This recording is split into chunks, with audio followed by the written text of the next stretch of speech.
Are you kidding? Hey, we got to get warm, baby. We got to get warm.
Three minutes, everybody. 3 minutes.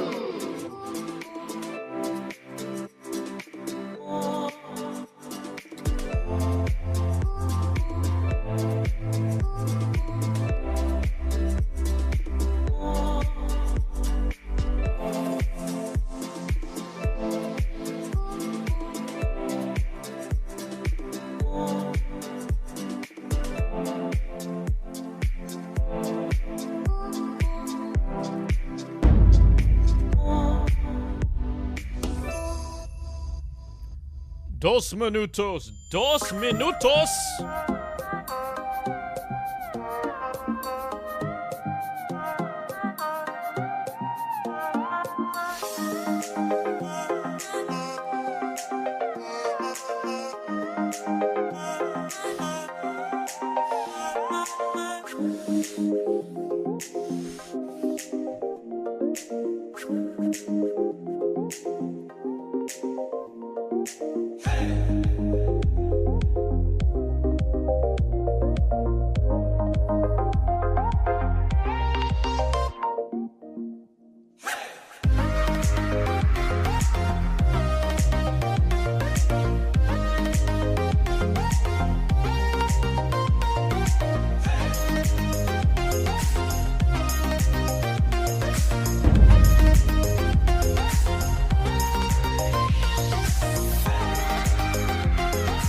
Unleash the beast!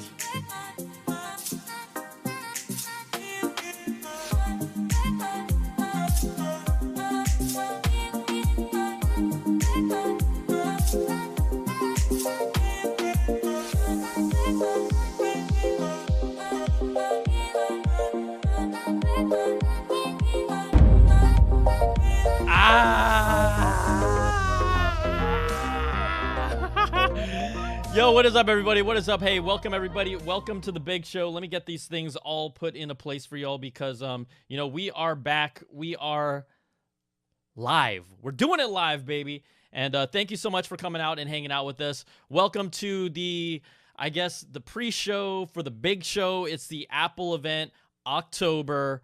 We know we're expecting to see MacBook Pros, and there is so much stuff that has been flying around about it. So we're going to talk about it all, but first, I do want to get you all involved in the show, how you can all be a part of it. So there's a few ways, and we like to, you know, we always make this like an engaging, fun thing. So first of all, if you look down in the corner, as I'm like navigating this computer here, if you look down in the corner, you will see, where is it? Is it here? Is he here? Yeah, here. Call in 844-811-9561. The phone lines are open. This is where, before we get to the show, we kind of talk about a lot of things, have some fun speculation. We're going to cover everything that we've heard about the MacBook Pro so far. Now, if my mics are hot or the audio balance is a little off, just let me know in the chat. I know it might take a little time, but I'm doing this all on my own. I'm managing it all on my own, so we kind of work that. Also, hi, guys. Hi. You get two shots here. You get the good shot, and you get, hi, guys. Okay. That's probably really annoying. So let's get to it. First of all, let me go check out our phone lines and just see what's going on. See how we leave 10 open. There's only 3 open already. We will get to those in a second, but let's talk about how you all can participate. Okay, so you got the phone lines. That's good. Really, this is the pre-show, so we're all kind of hanging out. We're all getting revved up. I don't know about you all, but I've been waiting for this announcement since last year, since the first M1 came out. Last year, and I am freaking so hyped for this. I don't know about y'all. I think this is truly the most exciting announcement and keynote of the year for Apple. They're saving it till the end. I can't wait. So let's get you all involved because I love to hear, I'm just one person. You all who are supporting this and watching this and just having fun with me, I want you to be a part of the crazy polls. So we put a link in the description of the actual live stream. It's called the pre-show poll. And we have a variety of questions here that we ask because I really want to get a sense of what you are all thinking. And it ranges from how excited are you about this event? What are you expecting? Whether it's a MacBook Pro, what are you looking to upgrade? What might surprise you? Please, just, while we're hanging out, just take that time to fill out that survey. We will get to the results. Right now we have, and growing, 30 responses and higher.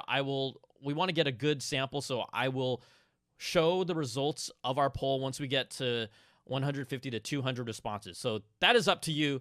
If you want to see what the people think, if you want to see if you're thinking the way that people are thinking, then that's how you do it. The other way to kind of get involved in the show is we always have BTZ's Big Bingo. So what I like to show you all here is I guess I should go here. Again, in the little down here on the bottom left-hand corner, there's a link that goes to BTZ's Big Bingo card. Why do you want to play that? Why would you want to play that? Well, it takes you to this link, and I'm going to show you how it all looks. And this is our Unleashed Event Bingo card. I'm going to generate the card. And what it shows me here is now a big bingo card of a variety of terms that I have provided. I decided to make it a little trickier because I feel like it's a little too easy. But what you do is once the keynote starts, if you see or hear any of these terms, you mark it with an X. Free space. Everyone gets a free space, so don't worry. Like, some of you don't know how to play this game. I just gave you free spaces to help you out, okay? So once you get, you might say, they went with the M2 Pro name. We'll talk about that. Once you get 5 in a row, that stands for bingo!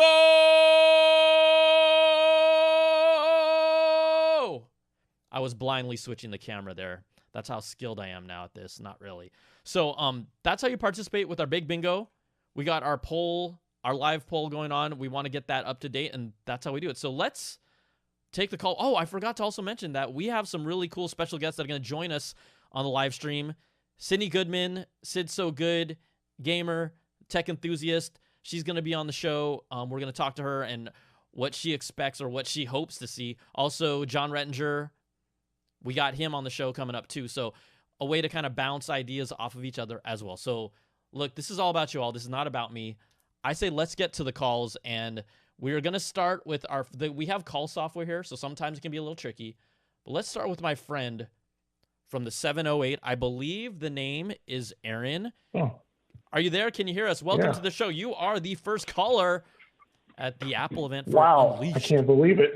I can't believe it either. Awesome. I am a longtime follower of yours, so I really appreciate you being the guy for Apple all these years. So appreciate that. I am really looking forward to the AirPods if they come out. I'm actually trying to get some for my wife as a gift. She usually runs around the house with some really low-grade wireless earbuds, and I'm really going to surprise her with this. So looking forward to that.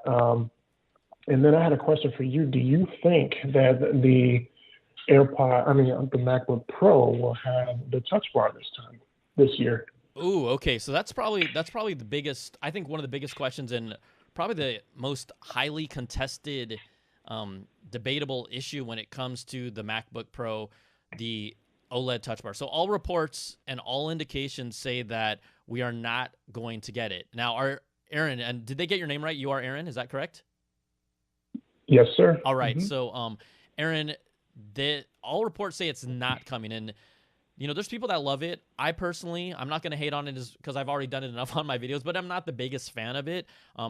They never improved it over the past 5 years. They kind of put it out there and they just let it do its thing. But I think one of the main motivating reasons why we may not see the OLED Touch Bar this year, and it kind of just dawned on me, is cost. Because if you look at when they first released the Touch Bar, I believe there was a 13-inch model and a 13-inch model with the OLED Touch Bar, and the difference in price was around $150 to $200, if I recall correctly. And so if you think about it, with this new MacBook Pro, they're completely redoing everything from what we know, and we're going to go down the specs of kind of everything we have heard and expect to see. You take out the OLED Touch Bar, which is to me, it's a polarizing piece. Some people loved it, some people didn't. You take that out, well, you get about $100. Now, let's say costs have gone down a little. Maybe you get about $100, $150 back to play with and then put into some of this other stuff. So things like the new potential mini LED display with ProMotion, things like it's going to cost, if they put some sort of Face ID 1080p camera sensor, whatever they do, that also adds cost previously to what happened before, a new redesign, and then also the new processor. So I think that part of the motivation might have been not only people weren't the biggest fans of it, but also to apply those costs kind of in a bill of goods way, and then allow the other tech that is more expensive to come to this machine and not drive the price up too high. We don't know how much they're going to be, but I think that might have been part of the reasoning. Of course, we're all speculating here, but are you a fan of the Touch Bar? I am. I use it usually on Zoom calls, I think, the most, but it's okay. I like it, just changing my brightness and all that kind of stuff, pausing and playing my music. It's okay. I have a 2017 MacBook, and so MacBook Pro, so I am probably not going to upgrade this year. I just got my wife a MacBook Air M1 last year for school. So I don't think we're going to be upgrading this year, but it's great to see these products in the market and they're finally coming to fruition. Yes, sir. So. All right. One other question. Do you think we'll get to see a glimpse of that new headset that they've been talking about? The what is it?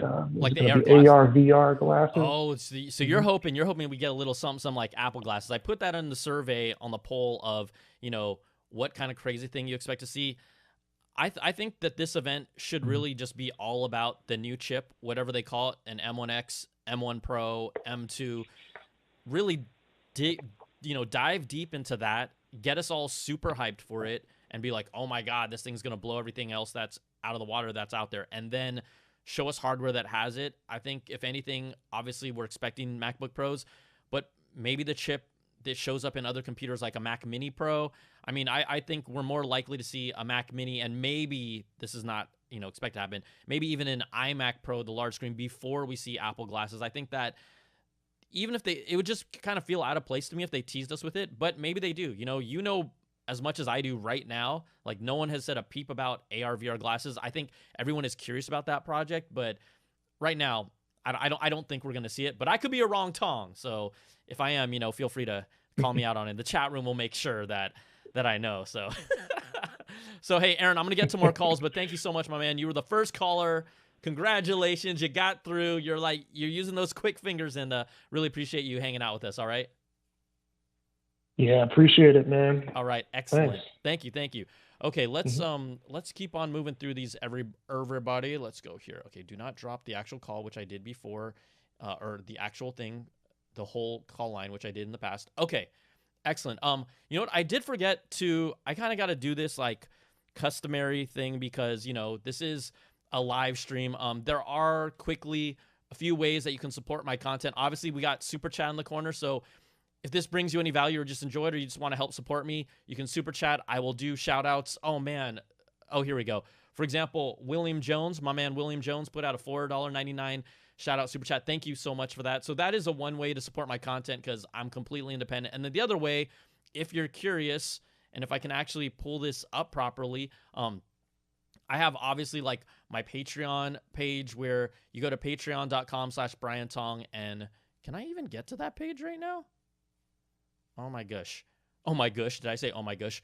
I'll pull it up there, but patreon.com/Brian Tong is how you support my content. It starts off with like $2 per month, $5 a month, $10, $25, the $100 platinum level, and it supports my videos. But really, like the podcast, you get early access to it. You get rewards at different levels, and then a completely ad-free version of the podcast. Plus, we do this like really cool Zoom call just amongst our Patreon supporters every month. It's live. We just chill for an hour and just talk it up. So just another way to support my content. But thank you, like legitimately, thank you all for allowing me to do this. Okay, let's do this. We'll take one more call, and then we're gonna start breaking down what we expect to see, because I think that's what you all really want to see. Like, what are we gonna get here? So let's talk to our friend. If the call software got it right, Corbin from the 850. Corbin, are you there? Yes, my man. What's up? Yes, sir. Corbin, where are you calling from? Tallahassee, Florida. Yes, sir. Tallahassee in the house. What's up? Thank you so much for calling. The lines are open, so I'd love to hear what's on your mind. Yeah, so I am hyped for this MacBook Pro. Look, we've been waiting for this MacBook Pro for so long. I think Apple, to be honest, is just as ready as we are to get it out of the door. And because, we've been waiting on it since John Prosser said it would be coming at WWDC. And then, Mark Gurman said, it would be dropping in the summer months. And then now, we're finally getting it today. I just can't wait to see it. Yeah, there's so many things to get excited about. I think, more than anything, the biggest thing to get excited about is the processing speed that we're expected to see. I mean, the crazy thing about this whole refresh is this is not, from what we know and if we believe everything we've heard, and everyone is pretty much like aligned, this is going to be a complete overhaul, all new. Like this is their next. This is not like, I'm not going to say revolution, but this is not just, little upgrades here. This is the entire shebang. And so it's processor, it's screen, it's body, it's ports, it's features. And that's why, for people that have been waiting on this patiently, I am so excited. I could have purchased an M1 MacBook Pro 13, but I didn't, because for me, I said, hey, my 16 inch is good enough. I'm going to wait it out. I'm not going to just buy everything. I never buy everything that Apple puts out. That's just not how I operate. I think that treating these things like a normal consumer and making decisions of when to upgrade and not upgrade every single year just because with every product, I think that keeps me a little more grounded to how I would, do this if I wasn't a tech YouTuber. So I held off on the on the 13 inch, knowing that it would help my productivity, but waiting like, hey, the 16 inch is the beast. It's going to cost a whole lot of money too. But I'm just as excited as you are. I mean, is there anything specific that you're looking forward to with this 16-inch MacBook Pro? Well, I'm glad to see the touch bar going away. That will cut down on costs. And the 120 hertz, I didn't expect that. Came out of left field. And, that notch. I want to get your opinion on that notch. Well, so do you think it's happening? What's your take on that? So, my take on the whole notch thing is that, first of all, this is one thing where, of course, like anything, a lot of stories start picking up a lot of steam and everyone starts jumping onto it. And the images that have leaked out on the internet that show the notch are showing an exposed top casing with the notch in it, which makes sense, but we haven't even seen what the display looks like on top of it. Now, if people that watch me know how I feel about the notch. Like, I'm not cool with that. It's an eyesore. It doesn't make sense to put it on this machine. They have more than enough space to fit it in the bezel. They should. I think what's also curious is if the notch is there and it's only for a 1080p camera, like some reports have said, and not even a Face ID in a 1080p, That's a little disturbing. But more than anything, even though I hate the notch with a passion, guess what is my main computer? That is my workhorse. That is literally the center of everything I do. It's the MacBook Pro. And someone like me who despises the notch would still, I'd be honest, like look you straight in the eye and say, I would still buy the MacBook Pro, even if I hated the notch because of everything else it offers. My hunch says we will not see a notch no matter what. I don't want to see a notch. I think Apple's got to be smarter than that to put a notch in the MacBook Pro, but we'll see. I mean, that's why we're all here. I think it's one of the big questions and mysteries that we're like, what's going to happen with this thing, right? Yeah. And, also the notch doesn't necessarily, assume that Face ID is coming to the MacBook Pro, because we have no notch on the, iPad Pro, and we have Face ID. Yep. So I don't know what Apple's doing here. Yeah. I mean, again, a lot of times these reports right before here that are super speculative, rise to the top, and it can sometimes dictate narrative. I think this is, to me, a wait and see. I just can't imagine them doing it, so I'm not going to say, oh, this is stupid, they're horrible. Like, we'll wait till the announcement happens, and then if it happens, you will see a grown man cry on a live stream. You will see tears. Yeah, I saw that on your preview for the stream. Anyone want to see an Asian skunk cry? You will see it if it happens. So, hey, Corbin, thank you so much for calling in, my man. I really appreciate you hanging out and, coming out early. We're like a little over an hour away. I cannot wait for this. I cannot wait for this freaking keynote. Oh my gosh, I'm so stoked, man. Yeah. One more thing. I love your content. I've been following you for years. You're just the man. And thank you. One more thing I want to get your take on is, I don't know if you saw, but the Apple Store is currently down right now. So is it? If you go to, is it? Yeah, it is. So what really? Yeah. What could be going on? What's? I thought we were just hanging out today just for fun. You're telling me the Apple Store is down right now? Wow, that's so that tells me that they're preparing, hopefully, the MacBook Pro to be ordered today. Or AirPods. I'm just kidding. We'll see what happens. I mean, if you want to talk historicals, typically after they've made the announcement for MacBook Pros, historically they have been able to be ordered the week after, and then at least pre-ordered that week and then available the next week. We'll see if that pattern holds, because I think that we still have to factor in the supply chain and everything that has happened. We'll see. I think it makes sense for them to keep the momentum. You make the announcement in a week, and then the product comes out a week later. Yeah, it's crazy for us tech, reviewers and things like that, but we'll see. I know also the way that I had configured my MacBook Pros in the past, like with a fully loaded one, it took maybe like a month to get here. So I know I'm going to fully load it. So we'll just see what happens. Again, I mean, how can you not how can you not get excited when you see that "Be Right Back" and the little spinning lights around the Apple? Come on, let's go. Let's get it. All right, Corbin. Hey, thank you so much. Let's get hype. See, I'm telling you, this is awesome. All right, hey, thanks, Corbin. Really appreciate it. All right, my man. All right, you take it easy, bro. All right, you too. Okay, everybody. So, what we're gonna do here, real quickly, is let's go through.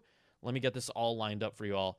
We're going to look at what we are expecting to see with the new MacBook Pros. How do I make this full screen? Guys, gals, there we go. Okay. So, before we do that, just a quick thing. Got to show love to the Super Chat fam. William Jones showing love and asks a question, or has a comment here. I don't mind the notch if the display bezels are smaller. Would prefer the camera be within the screen, though. Yes, William. Yes, like I said, if there's a notch there, I'm still gonna buy it. That's they got me by the apples, y'all. They got me by the apples. All right, let's look at everything here that we have heard about the new MacBook Pros right now. Just to give you kind of a breakdown of what we're expecting to see in this. This is why so many of us are so excited. There is so much stuff that is happening here. I mean, when you talk about a refresh, this is a freaking refresh. All right, we know this 14 and 16-inch models. We know are expecting a all new design, all new body, right? So that would be flat body, flat edges, rounded corners. So just buckle up if you're used to the whole iPad Pro, iPhone design. that's what we're expecting to kind of see this design language carry through with the new MacBook Pros. Mini LED displays with ProMotion, 120 hertz, smooth ProMotion. Now, this will, interestingly enough, ProMotion for a laptop, it comes in more handy with, quite honestly, with gaming when you want to get those high refresh rates. And we know that, MacBook Pro is not the ultimate gaming platform, and we've seen them try all these years. I don't know if that's going to make a difference. We haven't seen developers still flock to the Mac specifically for gaming, but there are some games available on the Mac, and then you have Apple Arcade as well. The big kind of recent controversy, a camera and sensor notch at the top edge of the display, also possibility. Will we get it? We'll see. I mean, we're in the chat. Tell me what you want. Like, you want the notch or you want no notch? Put it in there. I'll show what you all think, okay? Also, slimmer bezels and no MacBook Pro logo below display. This is taking a page from the new iMac. So they got rid of like kind of the Apple logo there. They're going to get rid of the name here. I think it's clean. I think Apple's products are so iconic that some of what these products look like now, you don't even need the name. And that's when you start getting to that level, ooh, right? That's just in the consciousness of the consumer. We don't even need to put our name on it. Maybe we'll put an Apple logo on it somewhere. It's a MacBook Pro. That's wild. But I like that. I like the less the more. What is it? The less is more. I can't even talk. Slimmer bezels around the MacBook Pro and below the display. A 1080p webcam. Thank you. Welcome to the freaking 2021. No, welcome to 2018. Maybe even 2015. 1080p webcam. I think that's been one of the biggest bugaboos, but we've seen this happen across the board. More ports. MagSafe charging, HDMI port, SD card slot, USB-C Thunderbolt. Yes, please. Yes. We also talked about this on the previous call. Adios, OLED Touch Bar. Adios. I know some of you are like, that hurts you, but hey, it is what it is. The next thing, the whatever they're going to call it, M1X, M2, whatever chip, 10-core CPU, 16-core, or 32 GPU options. And you have to remember, comparing this to the M1, that was an 8-core CPU, 4 high performance, 4 high efficiency cores. This new processor reportedly will be a 10-core, 8 high performance cores, and 2 high efficiency cores. So you're getting double the high performance cores. Then when we talk about the GPU side, based on reports, the M1 from last year had 8 GPU cores. This year's is expected to have either 16 or 32. So we're potentially doubling or quadrupling the GPU cores as well. You want to know why I'm excited about this thing? This thing is going to be a beast. Like, that's why they say, unleash the beast.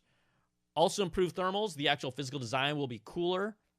High power mode. This is going to be a setting that's been rumored and been discovered in macOS Monterey, where you'll be able to kind of take full advantage of the optimal power of your machine when connected to power. There's also kind of a low power mode that's offered, but now they'll have low power mode and high power mode, maybe just for the new processor chip. And then finally, a larger battery for the 14-inch, slightly smaller battery for the 16-inch based on reports. To me, this battery right now, 16-inch MacBook Pro, currently Intel-based 16-inch MacBook Pro, will get you roughly 11 hours of battery life. With this new processor, right, you get more performance per watt, extremely more efficient, doesn't heat up, and low use of the fan. If you're going to give me something like 16 hours plus, man, if they really push it to like 18 or 20 for this 16-inch MacBook Pro, if they go higher than that, I will pee myself. So there you go. Just take a look, everybody. Kind of the stats of what we're expecting to see with the new MacBook Pro. Kind of wild. Okay, so I'm going to go over here, and I told you that we would have guests. We got friends to talk about this stuff, where they're at. Oops, I need to type it here. I have multiple keyboards, friends. Okay, let's see if I can get this. Ah, yes. Okay, so I'm going to get this lined up. Be patient with me, y'all. Just be patient. And we'll see if I can get our good friend in here to hang out with us. Okay. Hold on, guys. Let me go to friend of the show, lovely lady Miss Sydney Goodman. Sid, so good. What's up? What's up? It's me. Hi.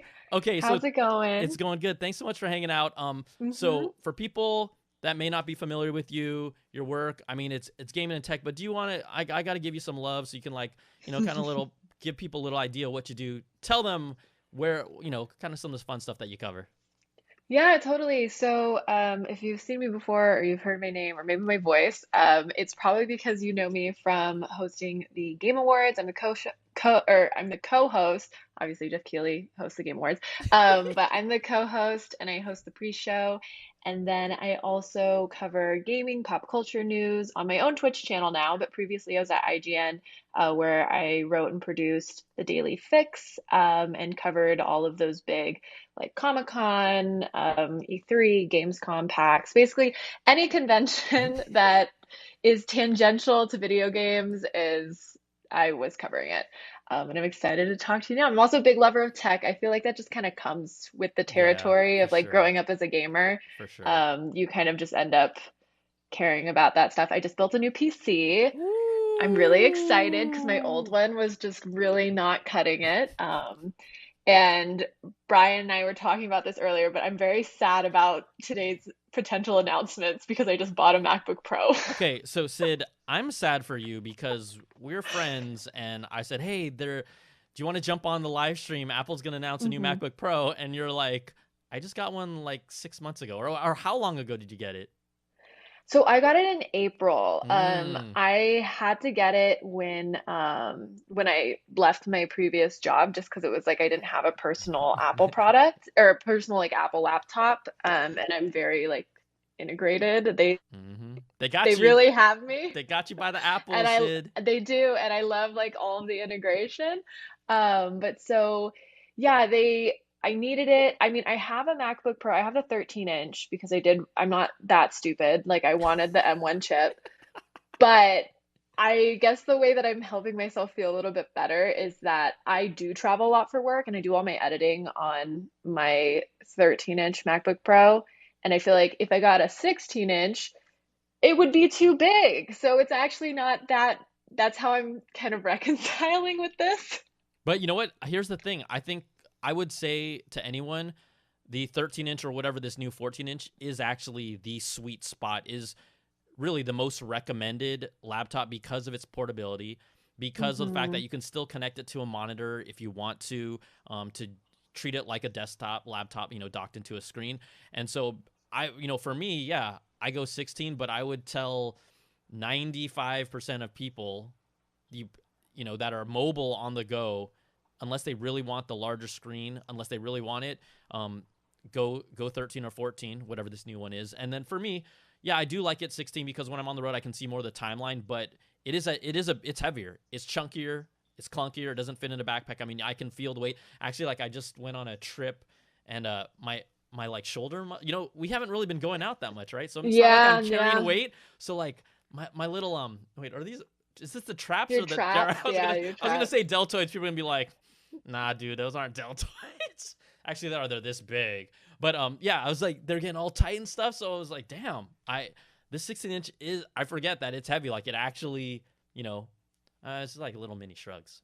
So mini shrugs. Yeah, well, it's funny because you were talking earlier about kind of the like potential, the rumored specs, and Apple trying to kind of segue itself into gaming. And speaking of sore traps, is I went to Budapest for a shoot in like June, I think. And that's a really long flight. And so I wanted to be able to play games. And so I brought my I can't remember what brand of laptop it is, but my like Intel laptop and my MacBook because I also needed to edit. Yeah. And so like the gaming laptop is so heavy. And then the MacBook is like, it's not overly heavy, but it really added up. And I swear it was like a 24-hour travel day. I was dying. It was horrible. So I'm all for like Apple, just figure it out, become, make friends with the developers. Like, I don't know, do what you have to. But if I can just like travel with one piece of like laptop tech, that would be very good. So for you, is there... I know a lot of the big issues with gaming on the Mac is the games that are on it. So what would be like the 3 games for you that would need to be on a Mac for you to be like, hey, I don't need to bring a PC anymore. I can do all my video editing and I can do my gaming. Like, of course, that's a thing that, like you said, Apple and developers have to really come together and they have to decide to get on the platform. But what would those 3 games be for you? That's a good question. I think for me, this is so selfish, but No, this is supposed to be selfish. I don't really play story games at home. My time to play story games is, I mean, that's changing a little bit, but my time to play story games is when I'm on the road.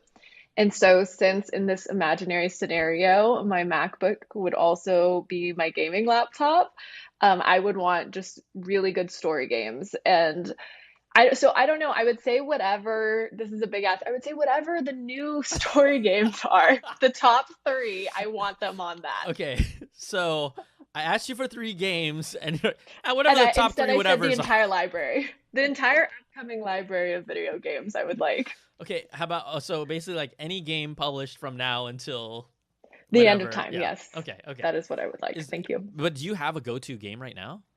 Yeah. Actually, yes and no. So I have been playing a lot of Valorant. So actually, if I could play Valorant, that feels reasonable. But I mean, then it comes down to I would need to be connected to the internet. But I've been playing a lot of Valorant, Call of Duty. I just finished a game called 12 Minutes. Super, super fun. That's like a very compact story game. It's from Annapurna, I think. Oh, and that studio's amazing. It's so good. And it's Willem Dafoe, Daisy Ridley, and James McAvoy that are doing like the voice acting. It's, you might have really heard of good. A few of those names before. Right? Just like casual, super casual. But yeah, I don't know. I feel like I'm mostly a multiplayer game. I am playing Ghost of Tsushima though. I don't know if you've played that. I haven't. I mean, I have the definitive edition, but I have not. I haven't had time to start. I haven't had time to start it. Like, it's really good. Games right now. I'm in that space where like I can only play games that I can just kind of play for like 15, 20 minutes. So I'm doing NBA 2K22. I play Mortal Kombat still, and then I'll jump in and like play Fortnite with my nieces and nephews because that's how I bond with them. But that's all I really, even when I have time, that's all. So, story game wise, it's downloaded. It's at the top of my list, and maybe I'll get to it in Christmas. I have no idea. You should try 12 Minutes. It's a puzzle game, but I only say that because it's a time loop where you only have 12 minutes. But so it is. And then it restarts. Would take me 12 minutes. I mean, it'll take you longer than 12 minutes, but if you only have chunks, then you can do you can do a try and then do whatever else you have to. And then when you have time again, you can go do another try. Maybe no, I'm just kidding. I'll, you know what? I have to take you're the expert here. So I will take that. I'm going to commit to it. Okay. I'm going to commit to it and I'll let you know. Thank you. So, thank you. I appreciate it. Yes. Sid, even though you upgraded, I'm guessing you would be looking, if you were going to upgrade at a 14-inch, what price would you feel? I'm just putting you on the spot before I send you away. What price point would make sense for you, or you feel like would be a doable price for an all-new, completely new processor, new screen, fully loaded MacBook Pro? Trying to think of how much I spent on this one. I mean, not remembering how much this was. Yeah. I feel like, and because I don't need an upgrade, I would say maybe like 1,600. That might be the base model price, honestly, around there. 16, Yeah. 17 for 14. We'll see. We're going to find out. I think the weird thing though is that I also got an iPad Pro with the keyboard. And so it's weird because that also ended up costing me not that much less than 1,600. Yep. They do that. They do that. And so it's weird because it kind of confused me because I also feel like the operating system, and this is a whole other conversation, but the operating system on the iPad Pro, oh my goodness. I expect it to be I can't remember what the laptop's on now, but I expect it to be the same. And then it's like my phone, but I spent all this money and it's supposed to be like a laptop. I digress. But with that said, I wouldn't be surprised if it's more than 1,600. Yes. Because there is that iPad Pro option if you weren't trying to do crazy things with your laptop. Yeah. So I don't know. That's a great point. Just like how they are different price and everything like that. So Okay, Sid, I'm gonna let you go. Thank you so much for coming in, hanging out. Yeah. Everybody, check her out at Sid So Good on Twitter. Any other Sid So places you Good. want them to find you at? Is it all Sid So Good? Yeah, it's all Sid So Good. I do have an extra YouTube channel that's Sid So Games. That's all of my clips from Twitch. But I will be streaming later today, and it's after the Apple keynote. So if you want to watch, it's twitch.tv/Sid So Good. Yeah. All right, Sid. We'll Cool. talk to you soon. Bye. Thanks for hanging out. All right. Of course. See ya. We'll see ya. All right, everybody. That was awesome. So next, let's go. You know what? I know plenty of you have been waiting patiently on the phone calls. I think that I do need to reference when I asked you all like about the notch. And so I'm going to scroll back to this this part of the chat because it's important to show how you all feel. Ryan Saldana, no notch, please. Vito Ferry, notch.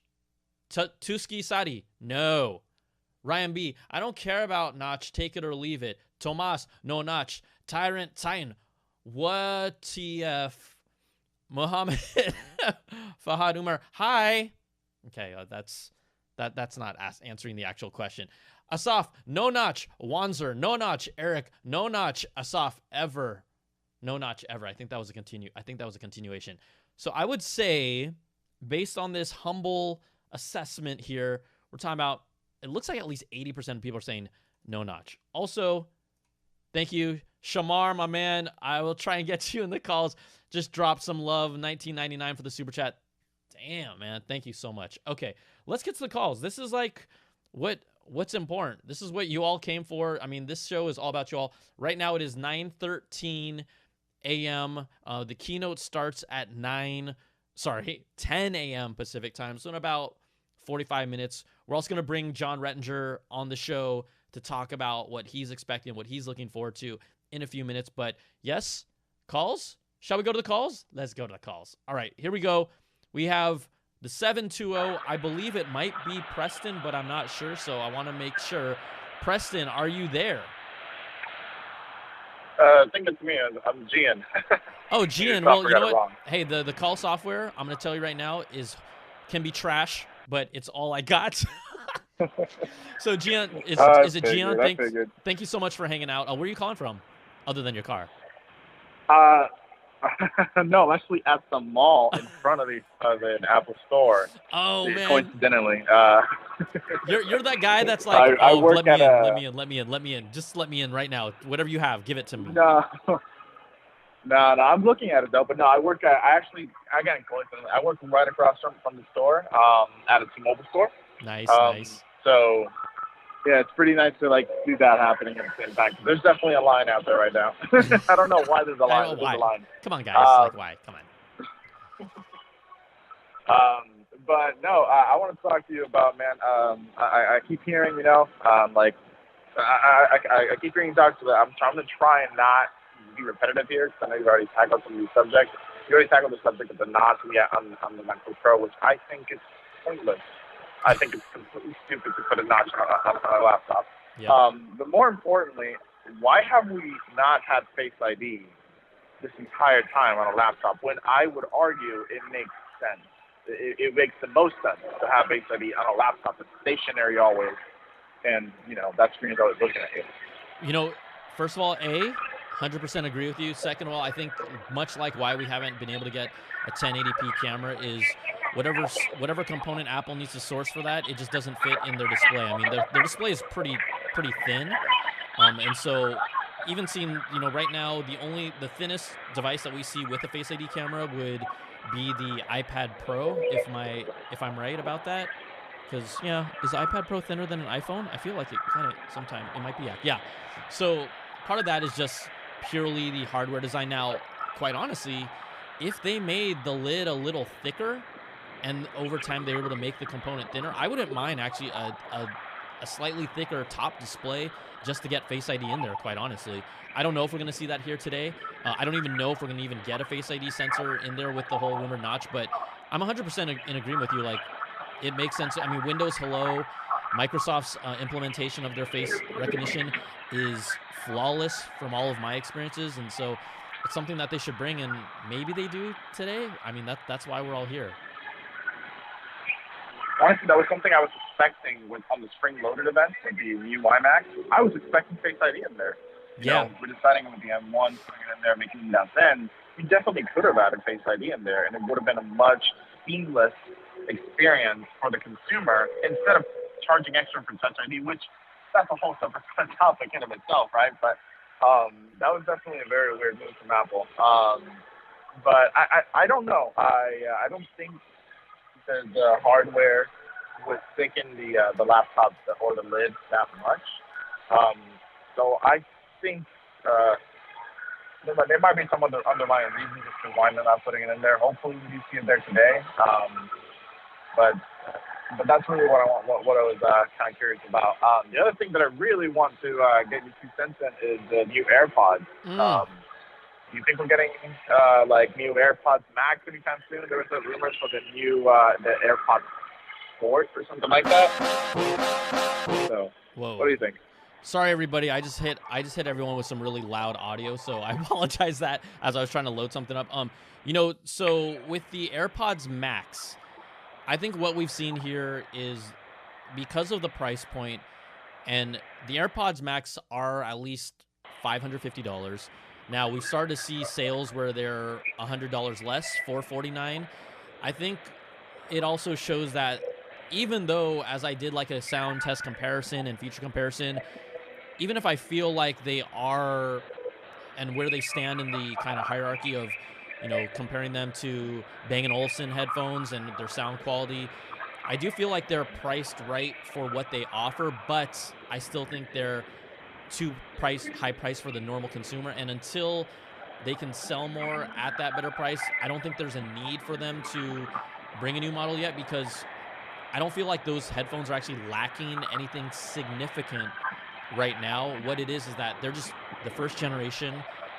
Apple got them into the market, and they're just really expensive. You know, I think maybe we see some Black Friday, Christmas sales. I think those are, I would say to anyone, if you're thinking and you're on the fence of AirPods Max and you can find them and they somehow drop to $400, then it's, to me, then they're absolutely worth it. But until they hit that point, $449 is kind of like, okay, still up there. By the time you get tax in there, shipping, you're going to hit $500. That's still a lot. So I don't expect to see any AirPods Max this year. I wouldn't even be surprised if, depending on how they sell, because we don't even know general sell-through. It doesn't sound like they've been a hit. They've been popular within the ecosystem community. But beyond that, they haven't really moved the needle that much. And I love them. I enjoy them. They're still super heavy. I think that's one thing where they can improve. But I think it's too early to see a new AirPods Max. If we did see them, I think at the earliest it would be like the same time fall, late holiday season next year. That's about a 2-year run, but I just don't think they're selling that many of them, quite honestly. Other than if you're in this Apple world and you see people with them, I don't think they're selling that many. Funny you should say that. I actually bought them for $380. Damn, you got a pair for $380? I got a blue pair for $380.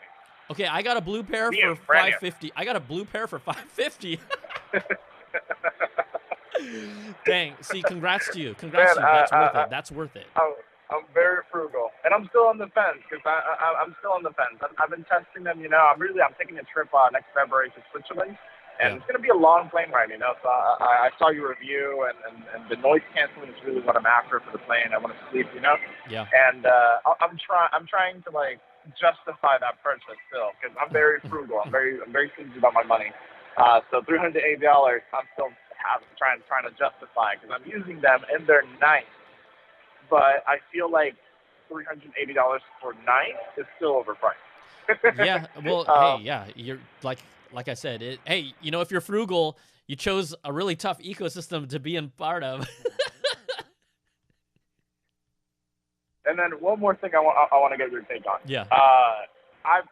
We've actually talked before throughout the years. I remember when the first iPad Pro came out, we talked, and one of the topics that I touched on with you was like a hybrid of the macOS and iPad software.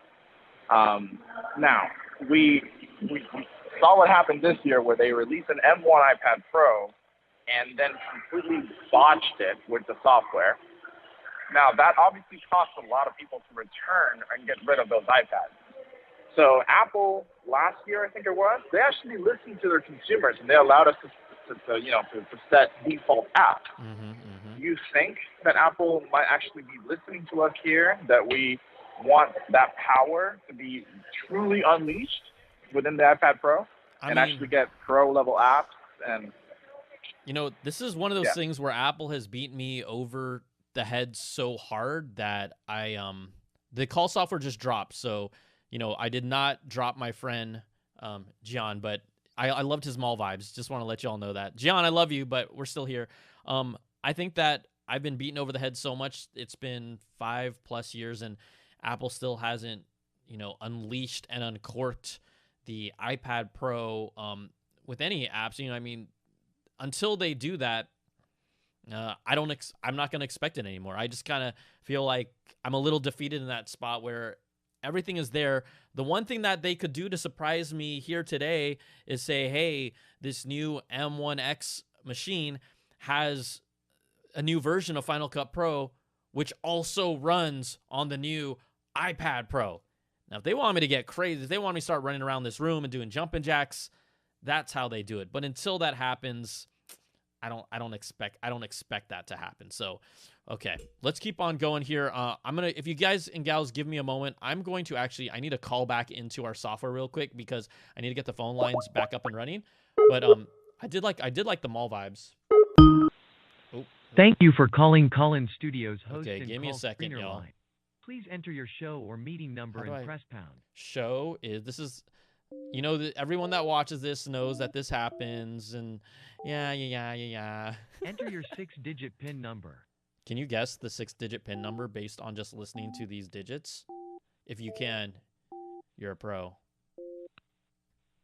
Welcome, host.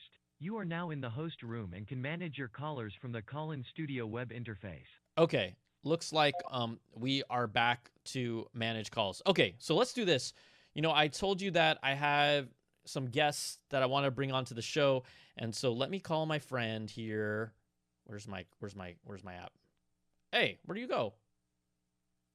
Are you serious? Oh, here it is. See, this is like what we deal with here. Okay, I'm gonna call our boy John Rettinger, see what's up. Yeah, see if he's gonna see how he's doing here. See how he is doing here. Just hanging out, waiting for my FaceTime call. Hopefully he's not on Do Not Disturb. Okay.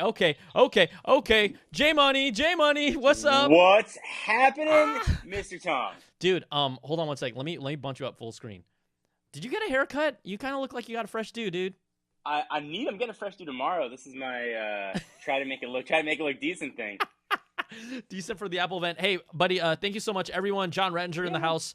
John, just kind of like one of the I consider you alongside with me one of the OGs, the longtime staples in this tech community. We old, Brian. We are old, and we old. So thank you so much for your time and coming out here. I would just wanted to talk to you and see like, hey, what are you looking forward to this event? We know MacBook Pros are everyone's talking about, but for you, AirPods, maybe Mac Mini, what are you most excited about here? Listen, I got to ask you a question first. I'm going to spin this around. Okay. Are we getting a notch on MacBook Pros? It better notch happen. That's what I think. It better notch happen. Can I swear on here you prefer not? Yeah. No, you can say whatever you want. I gave Google so much shit for the Pixels when it had a notch for no reason.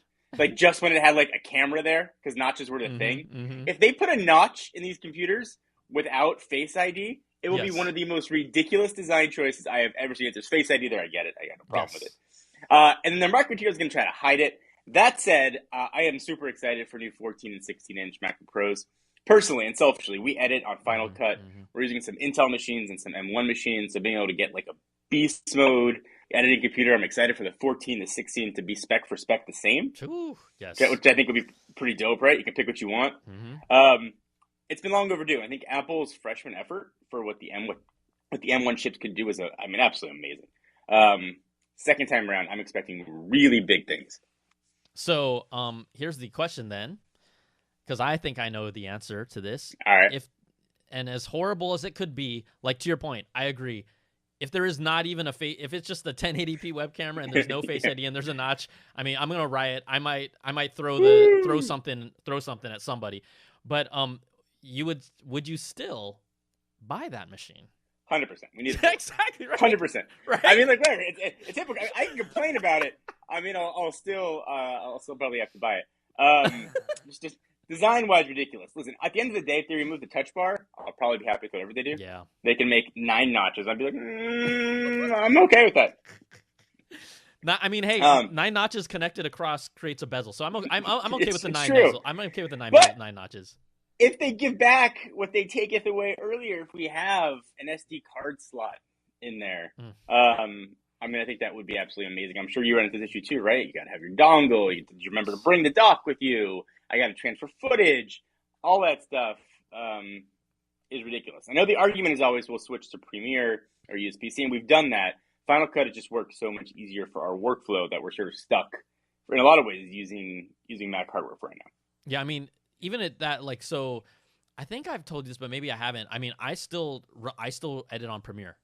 So I've never, when I made my transition independent, I was like, I know what I'm efficient at right now, even though I know, the real-time rendering and Final Cut Pro and the benefits of being plugged into Apple hardware, but I've just never done it. And so for me, after seeing, I still haven't, but it wouldn't make me go to a PC, even though I run Premiere, right? I have that versatility. Sure. I'm gonna stick with the Mac. And also, I mean, we don't even know the true actual power output, but if these specs of this processor where you're getting from an M1 basically double the high performance cores, and from a GPU standpoint, double or quadruple the GPU cores for the type of work that we do, I mean, I don't know what type of crazy ass benefits we're going to see, but I feel like it's going to give me render times if I compare like an Intel fully loaded to an M1 to this new, whatever, M1X, M1 Pro, M2, whatever they call it. It's going to keep on getting, like, I don't know if it's going to cut in half, but woo. But you have to wait. You have to wait for Adobe optimization. Who knows how long it's going to take. But at least, though, you're right. But at least Adobe optimization is in place for the M1. When I did my test when the first M1 came out, I was running Rosetta, and basically a 4K video that I exported in a little over 8 minutes, running in Rosetta on an M1 exported in 530. Okay, that's crazy. It's nuts. I don't think Apple got enough credit for Rosetta, and we talked about it in some of the videos that I've done. At the end of the day, I had no idea what was optimized and what wasn't. Like, it didn't matter. It was cool to sort of figure it out for the first week, and after that, like, it just literally made no difference. Okay, J-Ret, what else? I see you wearing the AirPods. With my system set up, I got to, he's like, So, AirPods 3 rumored. I mean, are you a Pro guy, or 3's appeal to you? I don't think we've ever had AirPods at an event except when they were officially announced. Ever. That's a good point. I think that if there are new AirPods today, they're not going to waste event time with it. I think they'll just be on the store, and they'll be like, hey, new AirPods. Yeah. Would be my guess. I think the wild card here is going to be Mac Mini. Which you haven't really heard rumors about. And perhaps sort of an iMac Pro-ish thing. I don't think 2 computers is going to be enough for a whole event. Here's our MacBook Pro. It's available in 14 and 16. Let's talk about how awesome M1's been, and let's take settled digs at Intel. But I mean, it's not going to take like an hour and a half to do. I think they got something we haven't seen before. Yeah, I agree with you. Even just from a standpoint of how they're going to approach this announcement, I want them to lean in hard on the new chip. Spend 20 minutes or whatever you want to just completely blow us away and make us go, oh my God, and then show it to us in the new hardware, and it would be 14, 16. But, to your point, I agree. I feel like they don't have to. It's going to be great either way, quite honestly, with this new thing. But, Mac Pro or Mac Mini Pro, show that chip in another piece of hardware, right? Yeah. Just keep teased though. I'm curious if they're going to talk about the Mac Pro. The people that spent $40,000-$50,000, before the transition. But they said that they're going to offer sort of M1 silicon for those machines. And I'm wondering what that's going to look like. You can't abandon those people who spent that much money on hardware. So I'm curious, maybe there'll be something on the Pro side.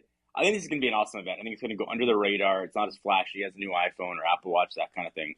But I think this is going to be an absolutely baller for people who use and work on their computers. Yeah, I totally agree. Like how about this? From the general news headlines, it's going to be Apple releases new Macs. For the tech enthusiast that has been waiting and knows what an M1 is, they're ready. Like, we're all drooling. We are all salivating for this thing. So, I think to your point, it's underrated to the general pop, but for us, this is the most exciting event of the year. I agree. I mean, you're right. To the media is going to be Apple releases new Macs. To us, it's going to be Apple cuts my render times in half. Which is, I'm gonna save that one, tweet that one later. But I mean that's really what it's going to be, right? Like, there's not that many events where this is going to impact my workflow. Otherwise, it's like, oh, that hardware is fun to use and I can make some videos on it. But this is to get work done. So I'm pretty stoked for it. Okay, John. Before I let you go, let's get crazy here. What's the one crazy thing that they could announce today? The one out there thing. Glasses, man. Yeah, baby. AR glasses or roll out the car. By the way, it's not the Foxconn car. It's the Apple car. Boop. Mic drop. Be available in 2035 when supply chain issues are resolved. There we go. All right. Hey, John, thanks so much for coming out. Can you just let people know that aren't familiar with your great work where they can find you? Yep, for sure. Thank you, Brian, by the way. Just put my name into Google, John Rettinger. You'll find me there. I talk about stuff. Ignore the shirtless pictures. That'll show up. I already have those collected, so don't worry about that. Good luck today, guys. Thank you to everybody Everybody watching. Brian, as I always say, I'm a huge fan. It's always an honor to be on your air, man. Man, nothing but love, baby. Nothing love goes both ways. All right, John, take care. Have fun with the event. Peace out, man. All right, we'll see you. Bye. All right, ladies and gentlemen, John Rettinger there chiming in here. Always fun to just bring people in to talk shop and be a part of the show. Okay, so right now it is 9:33. I'm going to cover a few bases, and then we're going to go through with calls. I do need to let you know that at least here for the keynote, in regards to it, is that I'm going to at least play the first few minutes, but there's kind of been some new rules, and I can't play the audio of the keynote, so it's just going to be my reactions. But what happens is you all end up coming back after the keynote to hang out to cathartically release. So we will have a post-show after Apple does their thing. So either stick with me, turn up my volume, turn it down, and come back, and that's where we really get into, the hot takes. I try to not keep them too hot. Unless there's a damn notch on that thing, then it's going to be real hot. But that's what we're going to do after the show. Okay, let's get to our next caller here from the 469. If the call software is correct, it looks like we're talking to Matt. Matt, are you there? How do you do, fellow Apple product users? How do you do, Matt? Thanks for calling, man. Hey, I didn't think I'd get on. Well, you got on, bro. You waited for 45 freaking minutes. Yeah. I'm gonna get you on. Indeed, I did. All right. So, I don't own a MacBook. I'm not really hyped about Macs. I'm just hyped about if there's anything happening for HomeKit, because I'm excited to see where that goes. Yeah, I think unfortunately, I don't think this is going to be the event for HomeKit just because the Mac itself doesn't tie into it. And sure, we could see anything. Like, I will not, shoot down anyone's, ideas because we all really don't know what's going to come out. But it would seem maybe a little out of place for HomeKit to show up here before a massive Mac Apple announcement. So I don't think so. Is there anything specific that you'd like to see from HomeKit? I mean, we know they still haven't unlocked that agreement with all the other manufacturers to kind of create a more universal, make HomeKit more compatible with more products. That still hasn't happened. That's still on hold. Siri still hasn't gotten any significantly better. So that's still, that still has its issues as well. So I don't know. I don't, what could help you out with HomeKit if something happens? I don't know. I'm just looking for literally anything. You're like, man, help me out here. Just give me something, anything, right? Yeah, that's the way I am right now. Okay, Matt. I'm gonna keep on cranking through the calls, but really appreciate you taking the time. All right. All right. All right. Thank you. All right. Later. Later, man. Okay. Let's also do this. I asked you all to enter in the pre-show polls so that we could get a good chunk of responses. And right now we are at around 171 responses. We have about 25 minutes to go because I want to get your sense of what's going on. 30 people go to the link in the description and fill out this poll so we can get 200 responses. That will give us a good enough amount of users that feels like pretty reliable to get a sense of the pulse of what we're thinking. So look right down here, down in the description. I'm going to show it right here. We have the call number, but we also have this pre-show poll.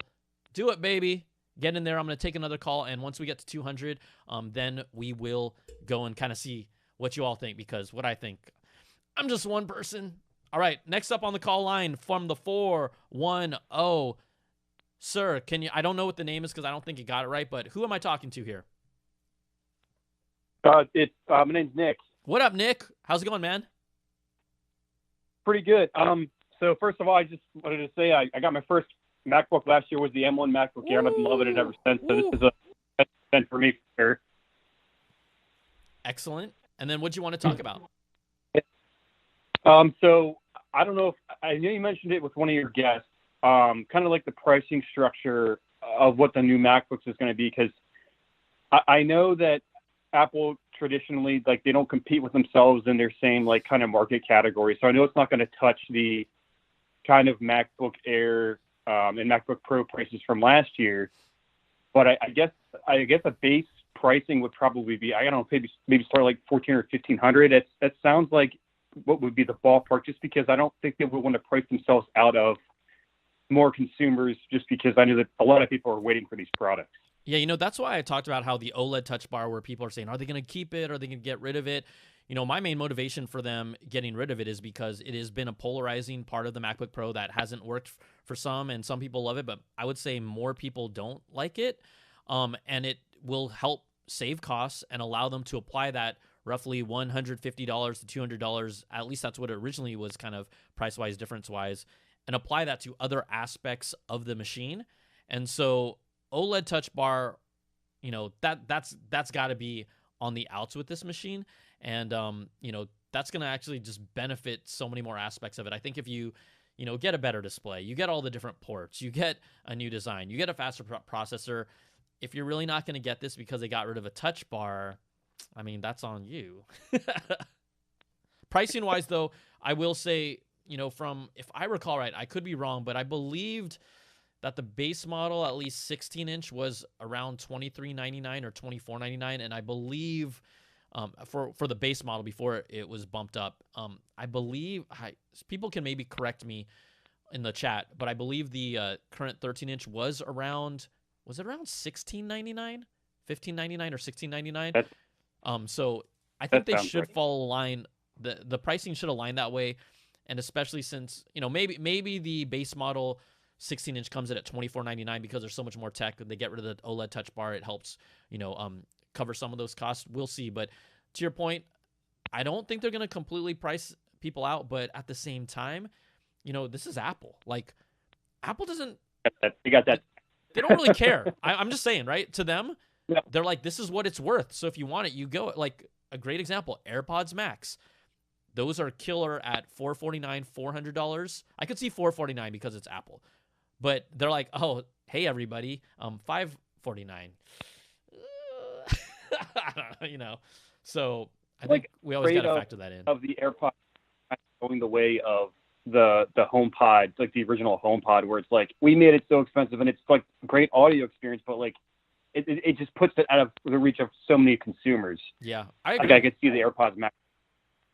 Yeah, I agree with you. I think that's why when someone called earlier about, oh, will they release new AirPods Max? I'm saying they need to sell some first. They need to, or just wait till they're low enough to get pushed through. Like, they are a great product. I even said so, but it's hard for me to tell someone spend $550 on this. Are they worth it based on where they stand with the market? I would say yes, but it's still hard for me to say, hey, go buy $550, and then after tax, you're really talking about $600. That's a lot for a lot of people, right. And it really does appeal to more of that, you know, higher end audiophile user. But even at that, the audiophiles who are using digital converters and they're looking at headphones that are like in the $1,000, not $500. So I think it's Apple trying to position themselves as like, we offer a higher quality audio, but it doesn't matter if consumers don't buy it. Right, like their value comes in as like, if you're looking to spend $1,000 on a pair of headphones, you look at Apple's and go, wow, I can look at how much money I can save for that kind of, because at that point you're measuring in inches, not feet, with quality like overpriced. Completely. So, all right, hey Nick, thank you so much for calling. Really appreciate it. And enjoy the event. We're gonna all be watching it. Yep. Thanks, man. I appreciate it. Thank you. Appreciate you too.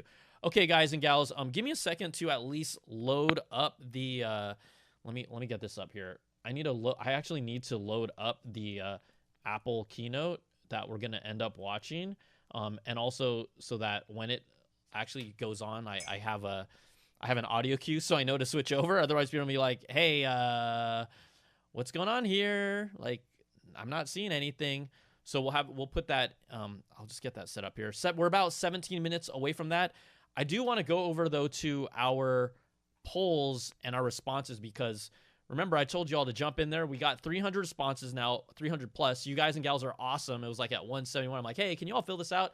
Yeah, y'all did it. Okay, so let's go down this and have some fun. Let me take the graphic off here so that we can actually see the entire poll here. And boom, with the magic. There we go. There's that magic. Okay. Are you expecting big things from this event? 82.3% say yes. This is the biggest Apple keynote of the year.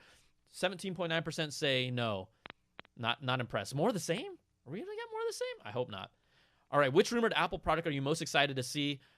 Look at this. The 14-inch MacBook Pro, 46.6%. The 16-inch MacBook Pro at 40%. So we have a little people leaning towards that. And then 13.4% AirPods. What will they call Apple's new M1 chip? This is one of the things that we're not sure what's going to really happen here. The majority of people are going with the M1X. We've got the M1 Pro coming in at second, and at third, the M2. Now, this is what's interesting. We have the current M1 out. Let's say they call this the M1X. Well, then next year, a new MacBook Air, maybe a new iMac Pro comes out. What would they name those? Would they name those the M2? But then the current MacBook Pro has the name M1X, and even though we know it's probably going to be more powerful, the number is still lower. And so what I feel like is that there's got to be some sort of a distinction, and it makes sense that how Apple's kind of approaching this is they're now starting to treat Pro hardware that they call Pro as actual Pro. So if I had to put my money on it, would they go M2? M2 Pro? M1 Pro? I'm going to be totally wrong, Tong, here, but I'm going to say M1 Pro, and I'm going to be wrong. I already know it. Don't do it. M1 Pro? Fine. I'll go with the 26.1%. That is not the majority to say M1 Pro. All right, let's keep on going. Are you looking to upgrade to a new MacBook Pro? Yes, 38.5% here are. 35.2% said maybe. Apple's going to have to convince me it's worth it. That's going to come down to pricing. And then 26.3% said no. What type of computer do you use as your primary computing device? So, and people can interpret this differently, but I would say like the dominant device that you're on, 46% here say MacBook Pro, and that makes sense because you're here because this is a MacBook Pro event. At number 2, at 10.9%, a MacBook Air, but the dominant one was clearly MacBook Pro. And then we have 10% an iMac, 10% a PC laptop. I love the representation there. And then, well, now it's 9.9. It's fluctuating. And then 10.2% a PC desktop as well. So we've got a variety of users here that are curious. Arguably 20% of respondents here own PCs and are looking to see maybe this MacBook Pro has something new to offer. So I think that's pretty interesting too. Welcome, y'all. All right, let's keep on going down here. What rumored feature is the most important for you to upgrade? What is the most important? At number 1, 43.1%, the all-new Apple processor. And number 2, more ports. And this is super key. This is Apple kind of going back, listening to what Pro users wanted, more ports. So we're talking about expected HDMI, SD card, USB-C, Thunderbolt, reportedly 3 USB-C Thunderbolt ports. I can't even talk. And then also MagSafe is kind of part of that, but I kept it as a separate thing. 16.8% say the mini LED display with ProMotion. So processor, ports, and display, those are the top 3. Which MacBook Pro are you looking to upgrade to? Number 1, 58.3%, but still not too different. The 14-inch and then the 16-inch, that's how it breaks up. There are rumors the new MacBook Pro could have a notch. 38% say that makes me sick. But here is the psychology. 52.5% say I'm used to the notch. It doesn't bother me. See, that's why, like, that surprises me. And maybe I'm just an old soul, or I'm just old school, and people are like, Tong, you're wrong. Get with the times. The notch is here to stay.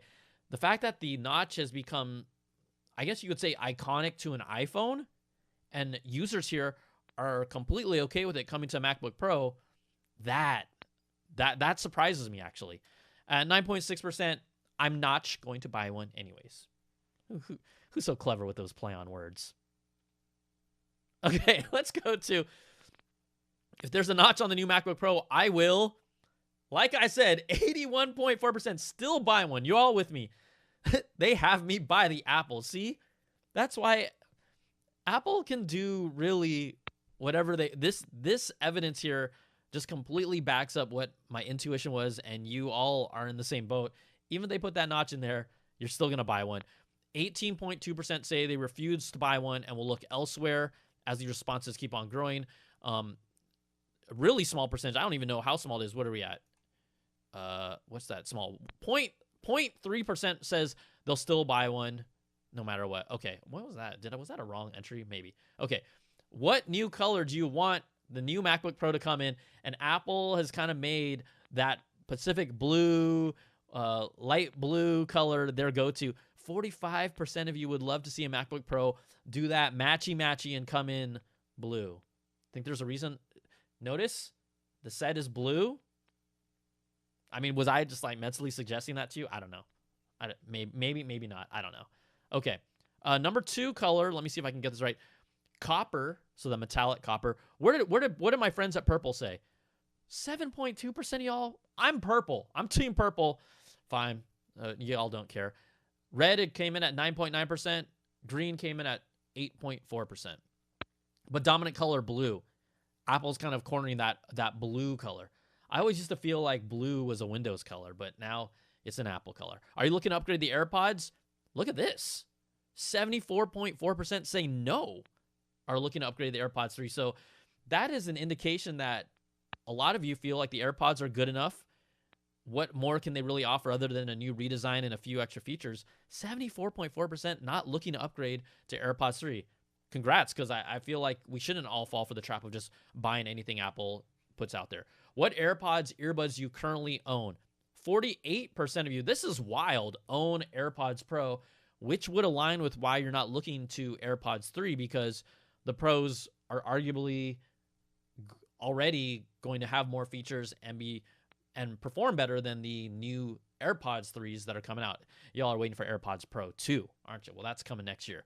I also kind of want to get a sense of what other AirPods people had. Number 2, 13% come in with AirPods 2nd generation. 8.4% come in with AirPods Max. 9% of you come in with AirPods 1st gen. And then I put all these like different ones. People have Skull Candy. One person has Beats. Amazon earbuds, one person. One person has old school wired earbuds. Gotta love it. I mean, that's what I'm wearing for this live stream. This is how my system is set up. I guess I should have answered that. Bang & Olufsen, Beoplay, Bose Quiet Comfort, Aftershocks. A lot of stuff here. Beat Studio Buds, 7 people at 2.1%. Samsung Galaxy Buds. I love how those look. Those are my favorite looking wireless earbuds, 2.4%. So gotta show love for y'all. If AirPods 3 show up and look like AirPods Pro, again, 63.7%, I don't need new AirPods. It seems like Apple should really make this just an online announcement. They shouldn't even mention this in the keynote. I'm really curious what happens now. Just seeing how we're reacting to it. People are like, don't do the AirPod. Just get to the Mac. What feature for the AirPods 3 would be most compelling to upgrade? Number 1 is noise canceling, but we don't expect to see noise canceling. Number 2, they look like AirPods Pro, but are cheaper. I feel like you could gift them and be like, hey, babe, I got you new AirPods. And they're like, oh my gosh, these look just like Pros. And like, yep, just like Pros. Is that a good wink? Better wink? Okay, I'll stop winking. I'll stop winking at y'all. What surprise product from Apple do you hope to see? The hope is alive. 32.4% say Apple AR glasses. At number 2, the Mac Mini Pro at 24.4%. At number 3, An iMac Pro. People want to see the AR, VR Apple glasses. A new MacBook Air at 13%.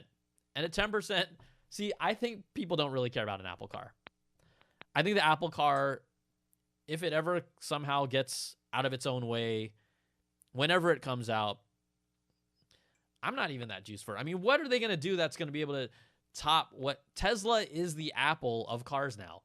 Apple is not the Apple of cars. They're just trying to, I don't know. I feel like it's a really, that project is just behind the 8 ball. I think they had 6 different leadership changes, or either it's one way or the other around, either 6 leadership changes in 4 years or 4 leadership changes in 6 years. It's not looking pretty. Okay, I got to show love because you all show so much love to me. If BTZ can do shout-outs, I'm going to do shout-outs. Caleb in Nashville loves acting, programming, and can move his scalp without using his hands. Great talent. Osiot Vlogs from Finland does tech videos. Pusoko Filipino in the house. MacBook Pro 16 all the way, babe. Brandon from Kansas. I'm really good at playing Iwi. It's not what you think. Okay. Dhruv J. Rain, R. Drain. I'm from the KGF Kolar District, Karnataka, India. Love to you. Alberto Zarate. I feel like Alberto's been here before. From Sacramento, California. Shout out. Jeff Donald. I used to manage an Apple store. I used to work at an Apple store, Jeff. I don't know if you would have liked me as an employee. I hope so. Okay.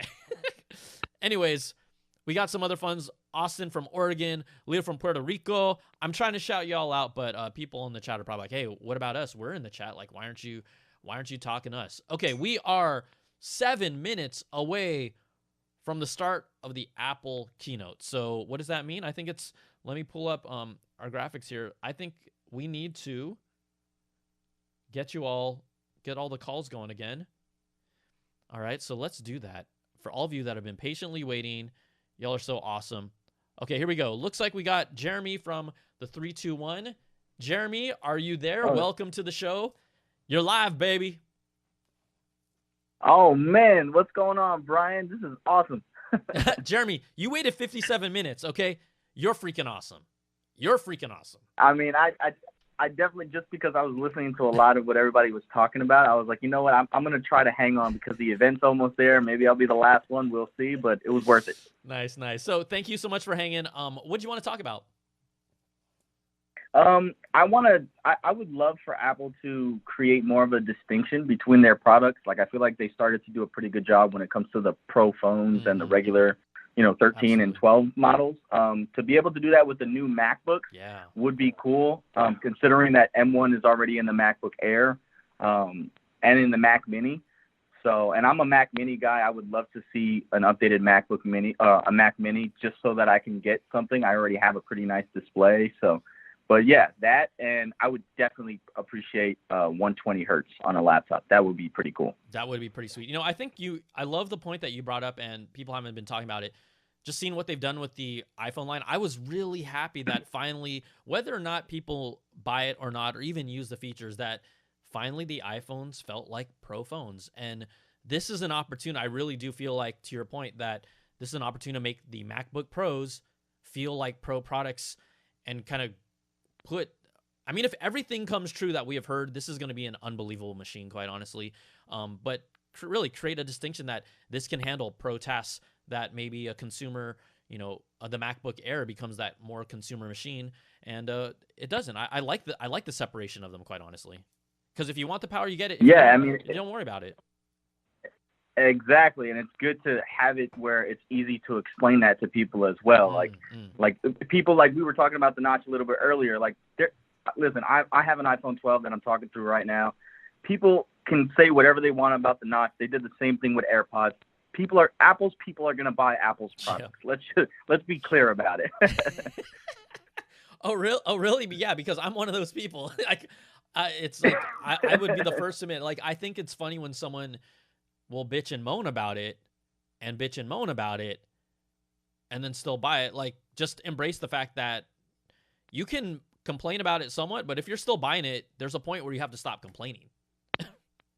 Yeah, I felt the same way. Like even with what we see with Google's Pixel lineup, or even LG, rest in peace to their mobile department. But just the idea of how everybody complains that LG has solid phones or Google's phones are really good. Like, how come nobody buys them then? Like it's the opposite with Apple. Everybody's like, I'm never gonna get it because it has a notch. But it's like, well, your workflow calls for a new 14-inch M1X MacBook Pro. You're gonna buy it regardless. That notch is not gonna dissuade you. No, that's for sure. So, did you have anything else you wanted to bring up before I jump to the next call? I mean, I want to give you love because you waited so long, Jeremy. No, I just want to say thanks, man. I follow you on Twitter. We've actually had a couple of interactions, and you're like one of the few people that I'm like a really big fan of from YouTube. I've been following you since the other place, and you've always been just an inspiration, man. And I just want to say thanks again for just allowing me to be a part of it. Dude, thank you for being a part of it, and also you had a great contribution here. If it was bad, I would have told you. So. I appreciate it, brother. Thanks. I look forward to the next one. All right, take it easy, Jeremy. Appreciate it too. Okay, let's keep on going through the next calls. Looks like we have, if this is true, a friend from Brazil from the. Hello. Who is this that I'm talking to? Hello, you're talking to Marshall. Marshall, from welcome. Brazil. From Brazil. Wow, I love it when we got international callers. I've been waiting for your call for a long time. I'll tell you how long. You're a big fan. I always follow your posts and do everything. I just like watching everything you post on the internet. Hey, Marshall, it's really, really cool. Thank you. Hey, Marshall, I can tell you how long you've been waiting. The timer for you waiting just turned to 1 hour. You've been waiting 1 hour, my friend. I just put you on the side here on Viber and watching. It's okay. Marshall, so I just want to know, because I'm going to US pretty soon. What do you feel about if Apple will actually release the orders right after the event? That's my big question. Because otherwise, I'm not going to be able to buy one, because I'm going to US in November. I'm not going to be, I have to order right now in order to have it ready for me in November. What do you think about it?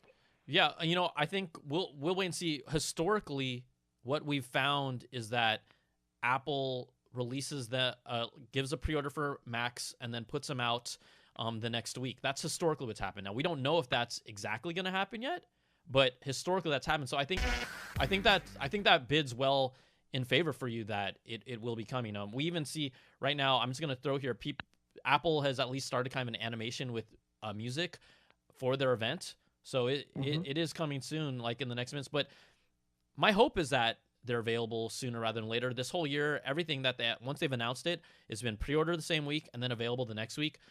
Maybe it's only the 14-inch that becomes available right out of the gates. I don't know. We have no indication of the supply chain. Things have been so different because of the pandemic. So I will cross my fingers for you, Marshall, that you get what you want as soon as possible while being patient and grateful at the same time. Yeah. But actually, there's another thing. I got another question for you. Yes. Since Apple has been postponed on this release for a long time, do you really think they're preparing to be ready to go with orders, especially now for the holiday season? You don't want to buy a gift right now. You're going to order right now to get delivered in January, right? I mean, again, I can't even answer that question for you until we see the announcement. I mean, there's no evidence of what's been going on with the supply chain for this, right? I know you want me to say, hey, Marshall wants Brian Tong to say, you're going to be able to order them today and get them today. Okay, that's not going to happen. But no, That's what I want to listen to. Brian, have you heard that they're going to deliver it to my door today after the keynote? No, I have not. So we wish, right? That's in our dream. Everybody wishes that. Of course, my friend. So, hey, Marshall, thank you so much for calling. I really appreciate it. And we'll have fun watching the event. Come back if you want to call after the event, and we'll talk about what happens. I'm super excited about this. Perfect. Let's do it. Okay, everyone. All right. Thank you so much, man. Thank you. Okay, everyone. It looks like Apple's doing the countdown for the keynote. We're going to get things rolling in 3, 2, 1. Stick here, and we'll see you soon. Okay?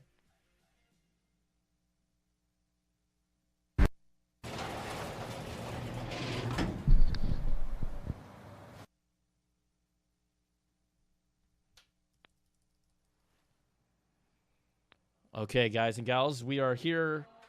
We'll just kind of hang out. Oh, is my closed captioning on? Should I turn that off? Yeah, fine. I'll turn it off.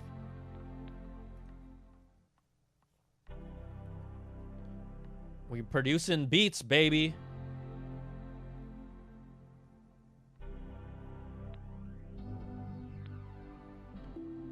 All right, so again, I'm going to let you know I cannot play the entire audio of the keynote, so just hang with me. I'll do my reactions from here, and we'll go from there, all right? Thanks, y'all.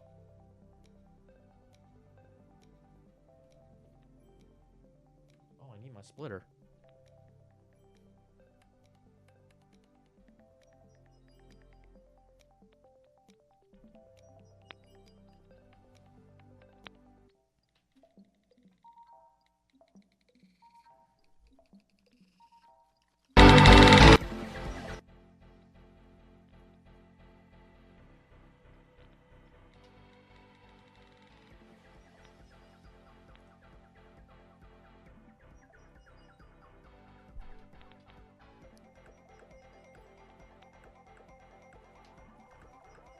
All right.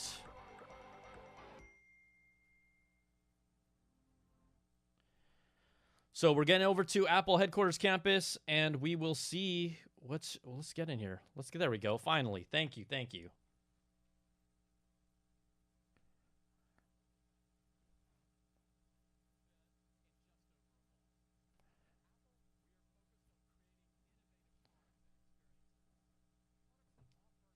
All right.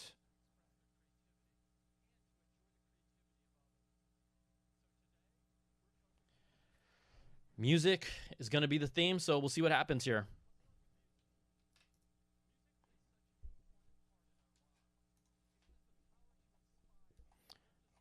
But yes, for those of you wondering why I can't play it, well, I'm not going to get my channel taken down, so come back at the post show or just hang out and we'll have our reactions here.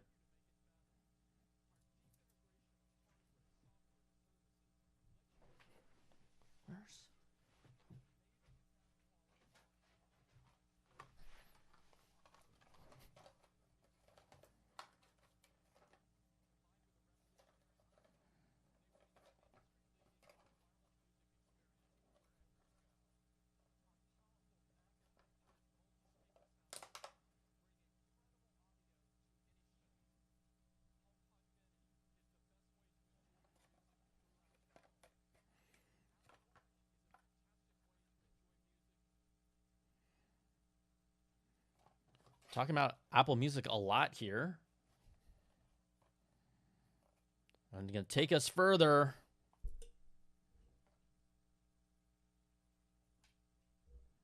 Huh.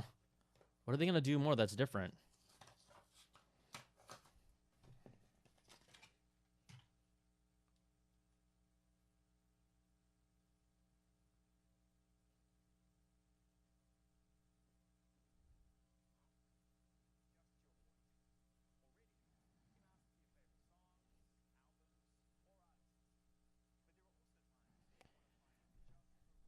Cool beanie, Zane.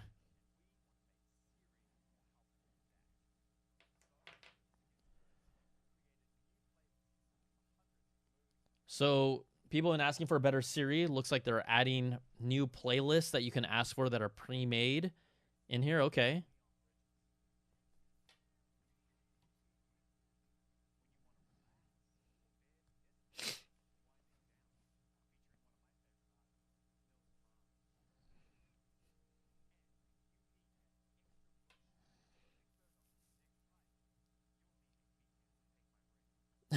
If you go hiking, you'll definitely need Weekends Take My Breath. This is a dope studio, man. They got an iMac inside the recording studio back there.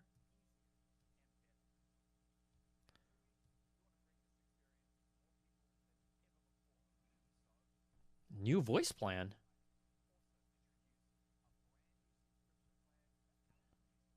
What?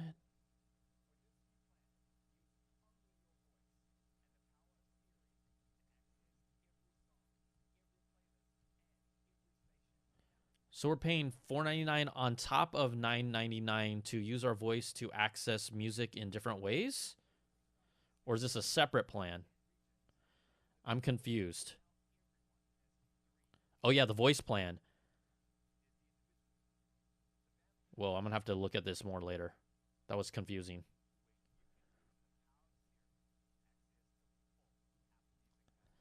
I don't know. That was kind of confusing to me, y'all. Like the voice plan. So we can access playlists and play them, but it's not an Apple Music plan. Did I get that right? For $4.99? Okay.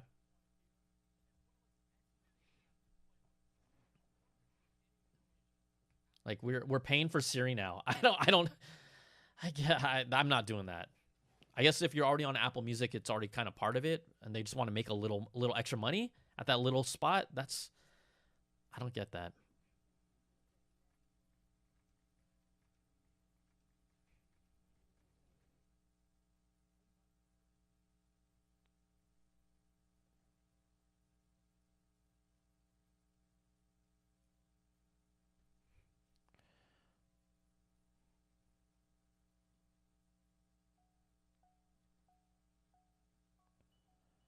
Okay, the rhythmic light dinging.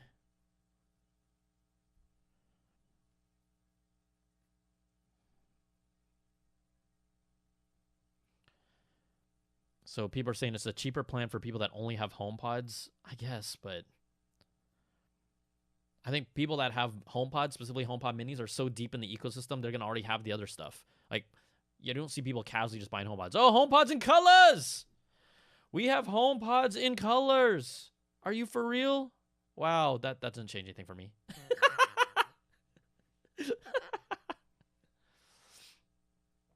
Oh, man.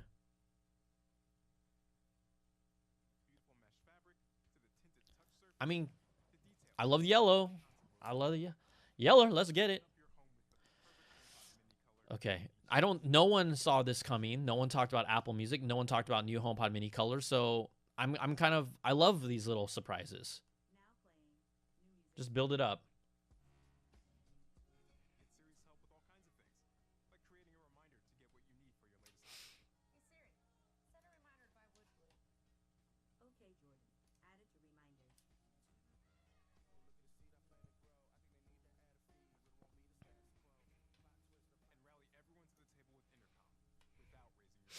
I mean, how many people... I thought the HomePod Mini, quite honestly, was not a very compelling product.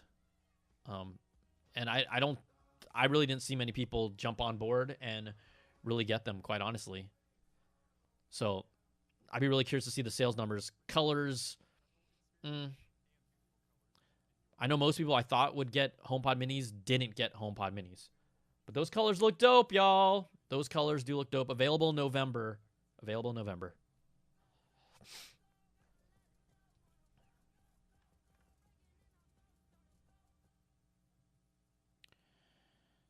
All right, let's get to some of the meat and potatoes, y'all.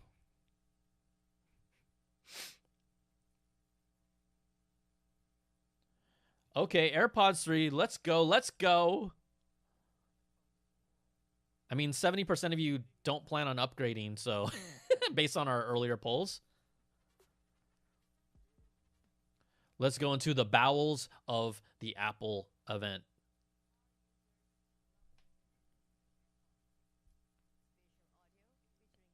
I do like how efficient these keynotes are. Spatial audio, Dolby Atmos. They talked about AirPods. So what are we going to do with AirPods 3?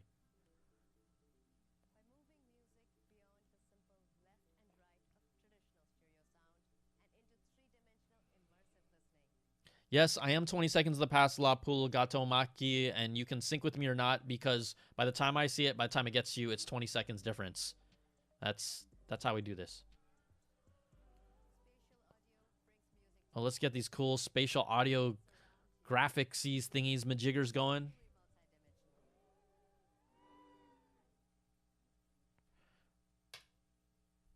So, is that coming to AirPods 3? Which I was hoped they would.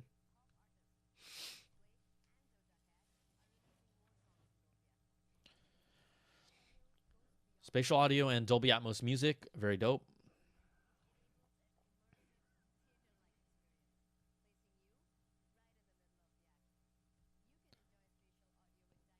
Wow, they're really digging into spatial audio, because this is probably the new feature that is coming to the AirPods 3.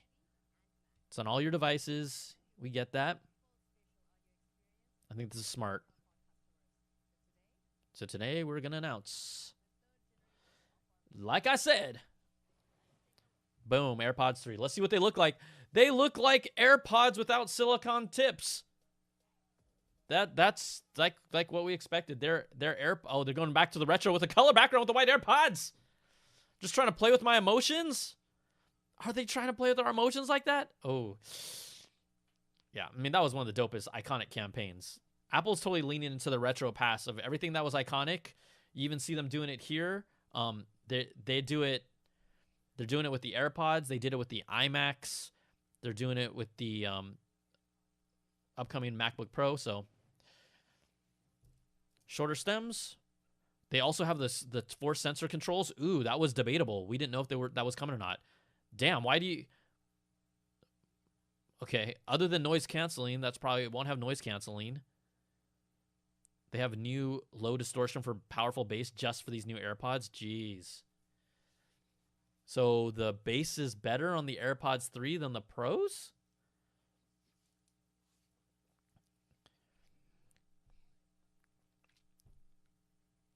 Sweat and water resistant. Okay.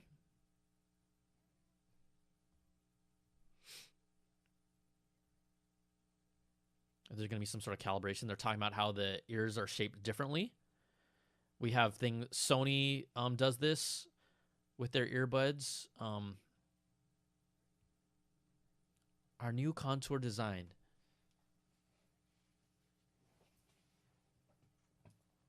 Oh, they're putting adaptive EQ in these. Ooh, yeah. Okay, why does anyone need AirPods Pro today now? Are these going to be under $200? That's what I'm going to be curious about. So they have adaptive EQ, better bass, spatial audio. Wow.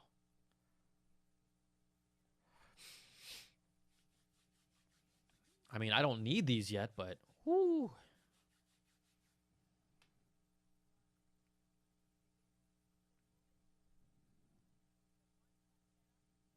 Okay, fast pairing, we know that.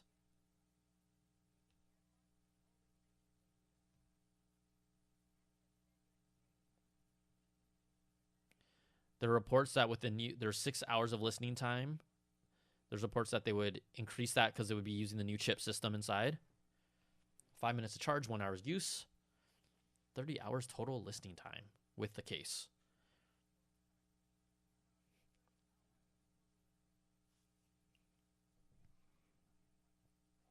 New size case.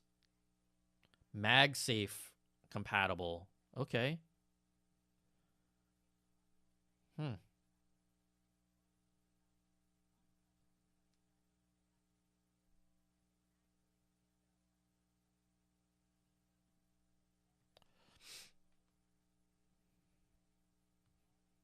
$179. Nice price, y'all. I dig it. Order today. Available next week. Nice. Ooh, now that's a nice lineup.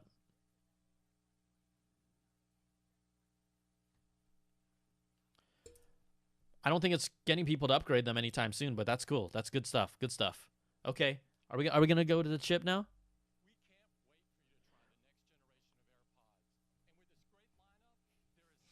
So got Apple Music, AirPods 3. Tim wants to talk about the Mac in the grass. He's such a nature guy. He's such a nature guy. Woo! Let's go. Let's go. Here we go, everybody.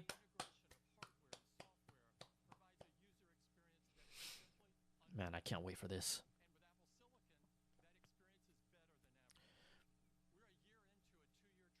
Year 2. Start with the M1. What are they going to call it?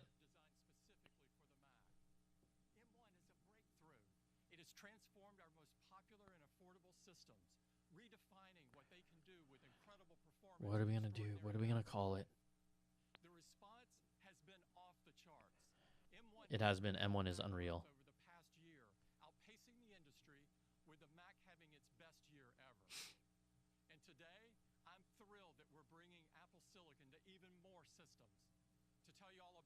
Ooh, they didn't tell us the name of the chip yet. We don't know the name of the chip just yet. Just yet. Woo! Give it to me. Give it to me, Mr. Turnus.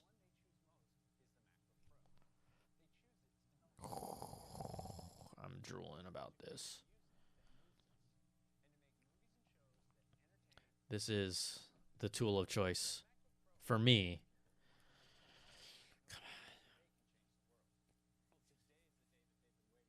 Yes, I've been waiting for this for a freaking year. Woo! First chip design for the Mac. Let's go. Just teleport me in. Ah! Let's go. Oh, M1 Pro, M1 Pro, M1 Pro. Hey, we called it. 20% of us said M1 Pro in the chat, in the live poll. M1 Pro, y'all got it. Y'all got it. Woo! Makes sense. It totally makes sense. All right, we're going to go to Johnny Shruji. Hail Hydra, baby. Damn, this is hot. Hotness.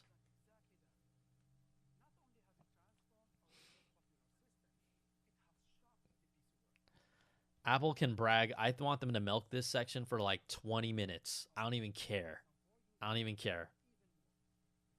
There are pro users that need more, like me. Build it for me, baby. Woo! Woo! Give it to me. Ugh.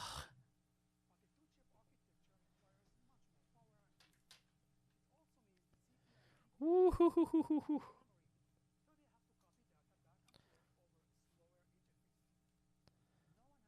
Oh my goodness.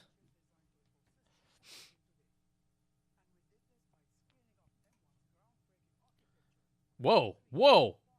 This thing looks way chunkier. Holy crap. Whoa.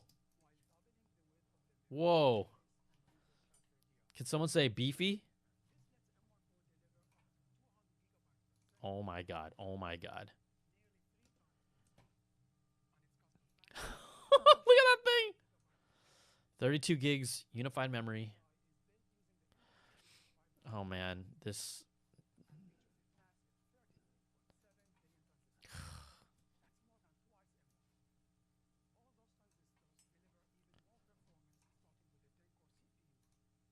Ten-core CPU.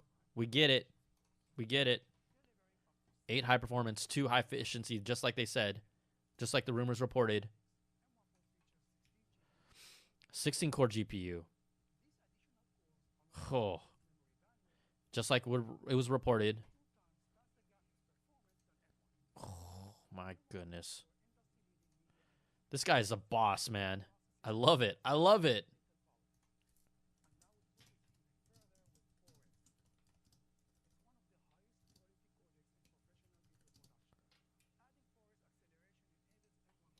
Oh, they have ProRes acceleration built in. They put that in the iPhone as well, in the A15 chip, specifically to deal with ProRes video.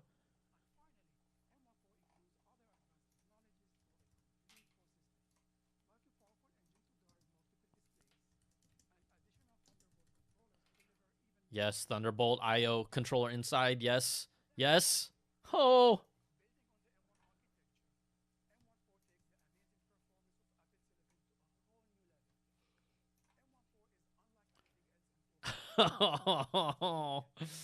Yowzas. This is sick. This is sick. 2 new chips. Yo, what's that? Is that M1 Max that was rumored? Oh my god! Oh! Oh my god, they did it? They did the damn thing? M1 Max? Oh shit. I mean, shit. Okay, I can't cuss too much. Ho!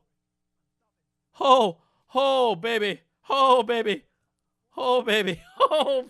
400 gigs of memory bandwidth. The other one was 200. It's freaking twice. Ah, damn. Ah, damn. Oh, my. 64 gigs unified memory. Yes. Yes.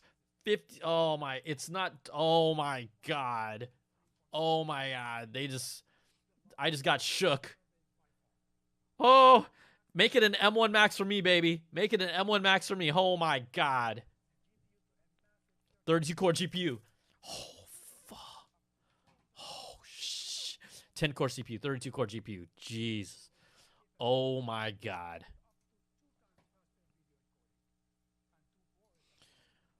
Oh, my God.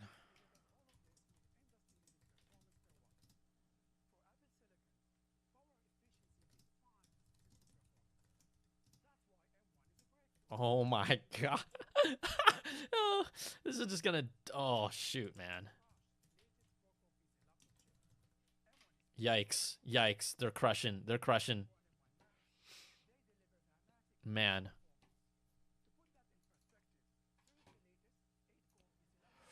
What? Do you see those performance lines, everybody? Let's call I'm gonna kick your ass and let you know it. Wow.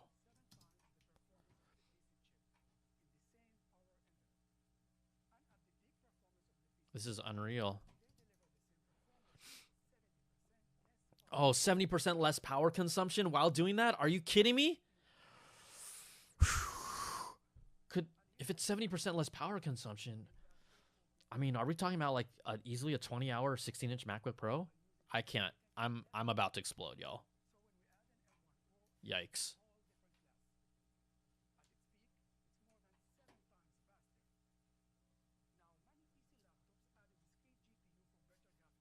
Like, what are we looking at here? We haven't seen this before. Holy sh! Again, 70% less power or more performance with the GPU. This is... If you thought the M1 was a paradigm shift, oh my God.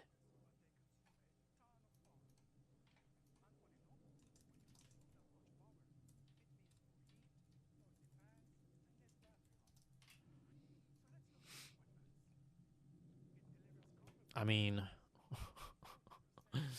this is unreal. This is unreal.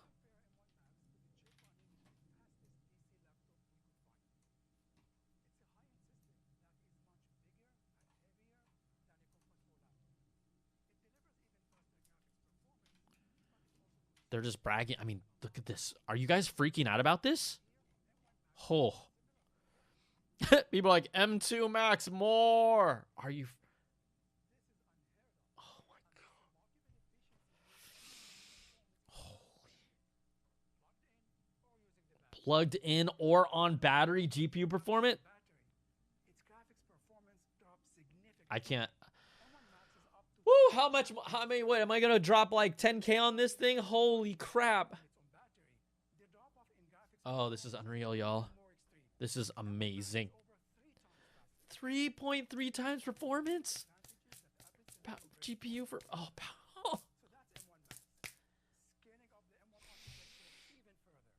oh my God. Oh, jeez. Let's see the hardware, baby. Woo! Oh, my body is ready. My wallet is ready. Let's go. Oh, damn.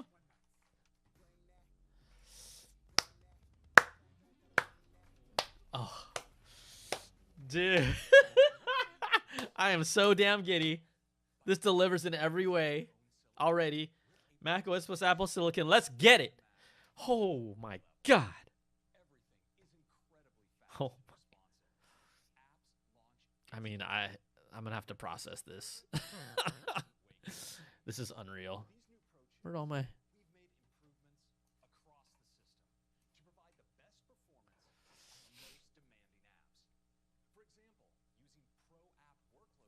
All right.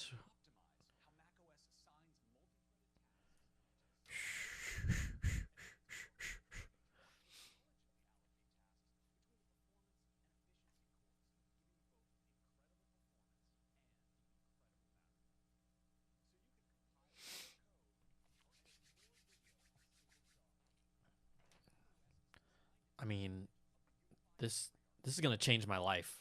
This is going to change my life. Damn. It's also going to change my wallet, but...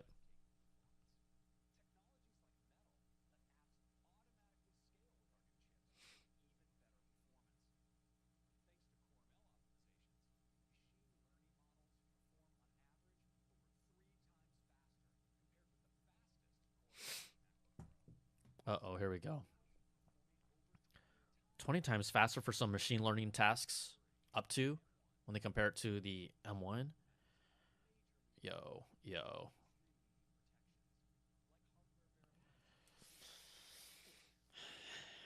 My heart's like beating. Like, I am so freaking juiced. Ooh. All right, let's talk about apps. Let's see what happens here.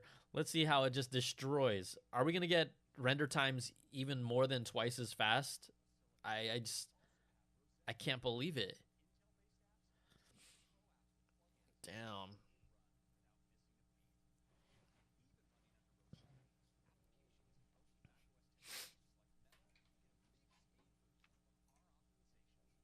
Are you all juiced in the chat? Like, did you guys all pee yourself?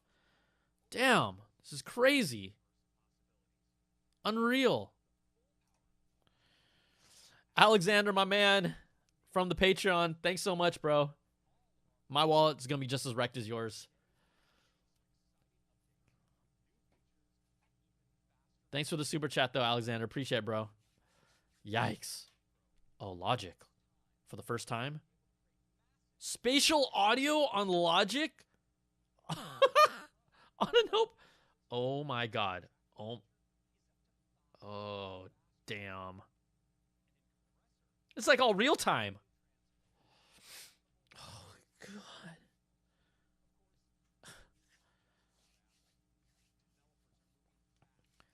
I mean, just wait. Give them like, give the developer 6 months. Let's go. Like, oh my goodness. I mean, again, in emulation, the M1 just went. It was not emulation in Rosetta. It crushed it. It's not technically emulation, but oh my God.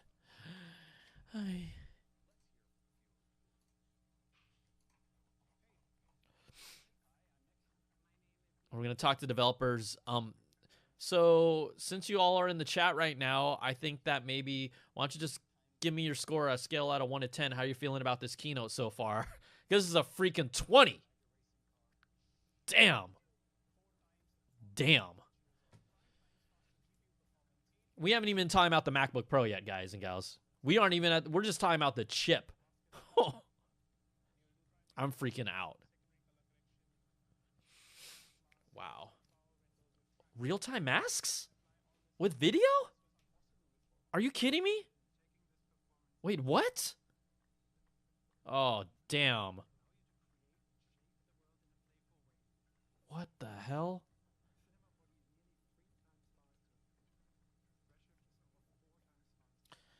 Man, I should have brought a second pair of pants.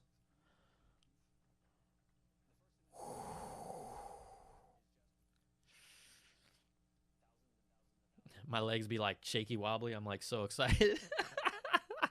I don't know about y'all, but this is amazing. This is amazing. You know, I've been hyping up this keynote, and it's already, we haven't even seen the freaking MacBook Pro, and it's already delivering more than I thought it would. Put it in a machine, baby. Oh my God. I mean, everything was going so fast, performance-wise, and all those metrics. I'm going to need to watch that again. But this is a game changer for the industry, especially, I mean, with all this multimedia and creative content. I mean, this was made for me, so I'm not even going to be able to use all the power available.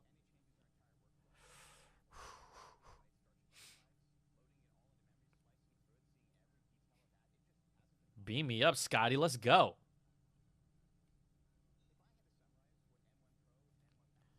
I don't know. I'm just like, yes, life-changing. Life freaking changing. We need hardware, Craig. Give it to us. Oh, battery life. Yeah.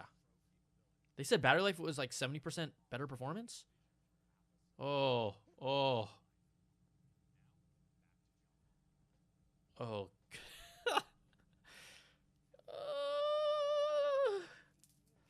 This is so beautiful. It's so beautiful.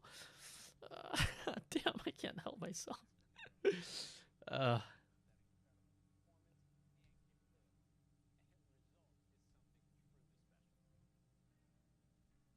Oh.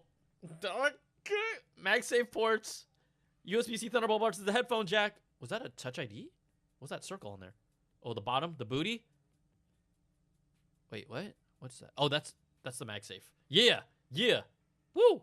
You. Oh, that was a SD card slot. We got. Oh, give it to me. Was that no touch bar on there? Did I see that or not? Was that? Oh, we were trying to get off. Yeah. Oh, it has a little iBook look to it. It's like a metal iBook, like design. It kind of has a little iBook flavor to it, y'all. Oh, there's a notch.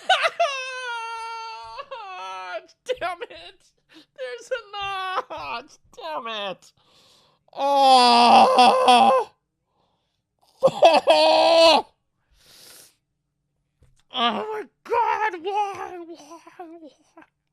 Why would you do that? It was so perfect. It was so perfect. Just put a black line on that. God damn. Oh. Okay. I'm still gonna buy it. Oh shit. Yikes. Not what I was looking for. This was not what I was looking for. Come on, man. There's dual fans. I love how they didn't show it in the actual first intro. Oh, shit. Are you kidding me? 3.5. Oh, so 4.7 pounds, 3.5 for the first. I mean, come on, guys. No. I am hurting. I am hurting.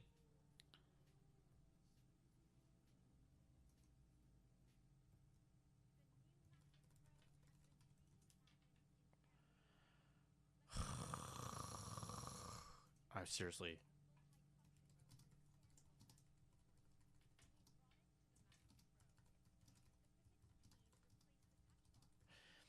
Oh, man. I mean, I guess when I watch video content, the notch will be gone because the black bars anyways. But yeah, we got regular keys, baby.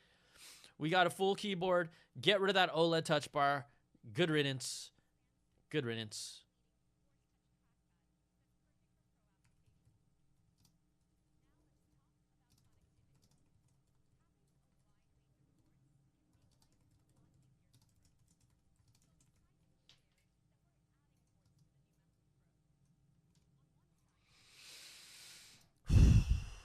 Okay.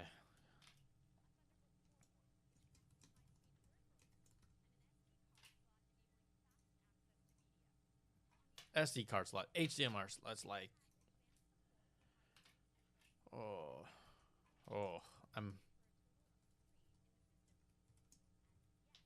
and they know it. They know this.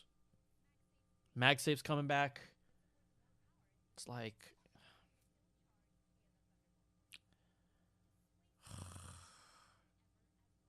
I mean, everything about this is perfect. Look at the notch! In the menu, on the top of the freaking menu bar? Are you kidding me? Come on, man. Oh my God.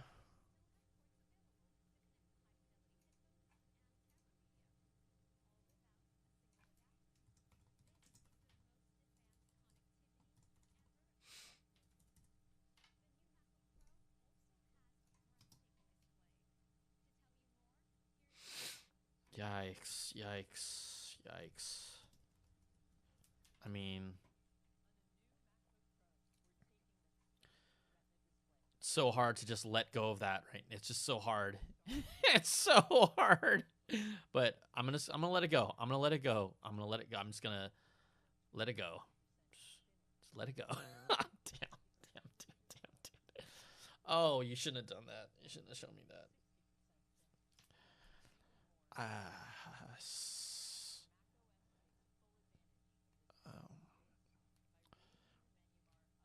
All right. Oh man, I can't look at that, yo.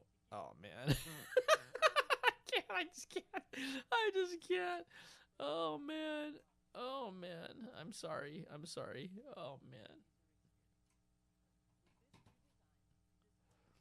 Oh man, I'm so messed up, but 16.2-inch display, awesome. Stop showing me a dark screen to hide the notch in that image. Stop showing me that. That's just hiding it. Just own it. Own it.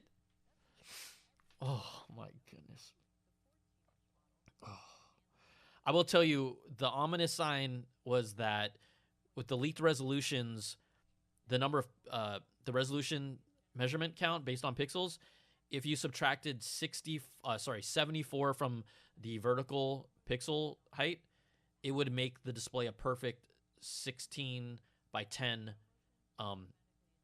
aspect ratio, which is what MacBook Pros run on. Oh, they're getting ProMotion. Okay, I like that. I'm just gonna not talk about the notch. Oh, I want to not talk about it, and then I see it, and I'm like,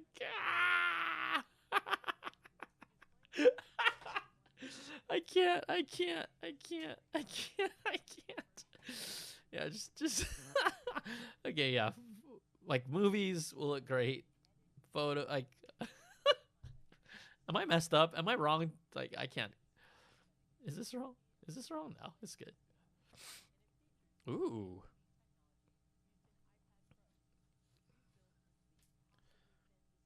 Yowzers, I like that thin little demo of the displays. That's pretty hot. Okay. Yeah. Are people... I think they're just trolling us now. They just know they can do anything, and because many of us use this as our daily tool, we're going to get it. There will be a point in time where I stop talking about the notch. I promise you. Like, there will be a point where I do not talk about it anymore. 100,000 nit sustain, 1600 peak, 1 million to 1 contrast ratio. Those are beautiful specs. It's going to look beautiful.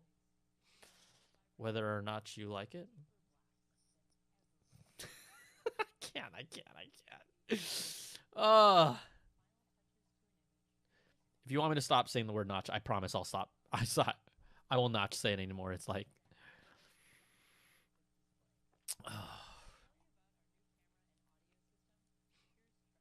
Did they say there's no Face ID in this? Right? Like, that's the thing. There's no Face ID?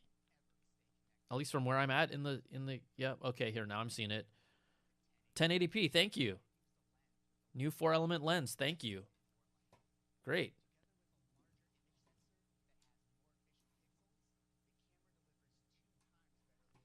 Better low light performance. I mean, it's a better camera. Yeah.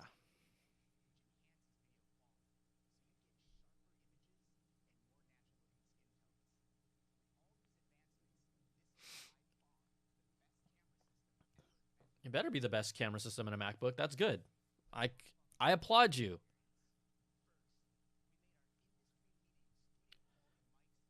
Their mic systems have been money. Amazing improvements. I mean, you could literally... I could record my podcast directly from a M1 MacBook Pro, and it's... I'm not going to say it sounds like a mic like this, but it sounds really, really good. Like, more than passable, and for a lot of creators that are up and coming. Amazing. Like, use it. I can't wait for the calls, guys and gals. Everyone is going to just release, and then we'll just get it out of the way. And yeah. Yeah, Apple's speaker systems have been so good since their new redesigns, specifically with the M1 line. They've done this kind of across the iMac. Really made the speakers on that sound really nice. So I'm excited about this. 80% more bass. Okay. And the same system is coming to the 14-inch. That's awesome. Support spatial audio. That's awesome. So these support Dolby Atmos sound directly from the laptop. That's awesome. Look, everything about this is spectacular. Everything.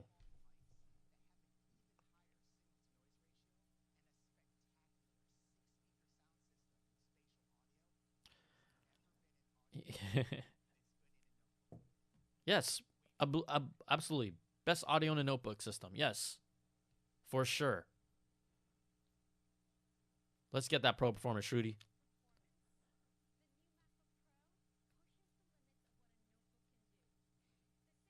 But they made the notch their iconic thing.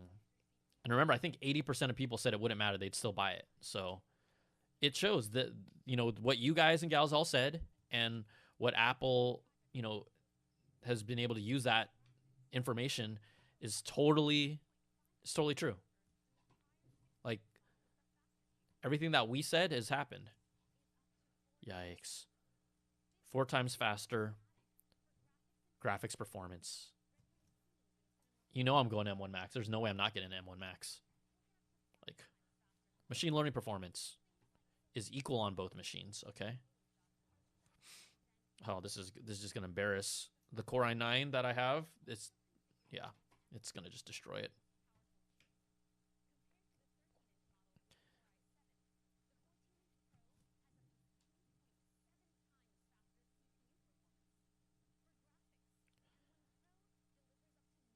Graphics performance is insane.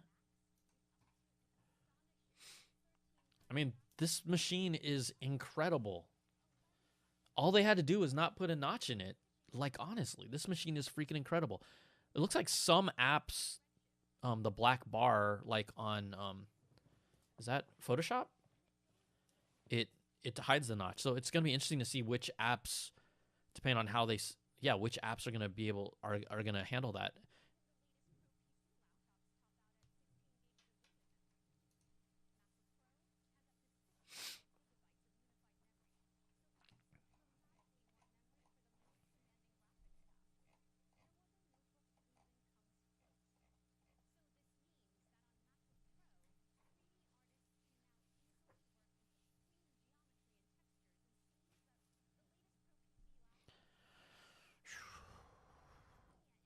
Yeah, so now looking at kind of some of these performance, 30 streams of 4K ProRes 422, jeez.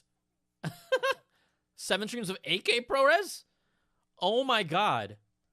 More than a Mac Pro with the Afterburner card. What? Holy crap. This is incredible. This is incredible, and I will completely look over the physical aspects of it. Some people told me I basically have a notch in my hair, so fine. I'll give you that. Wow.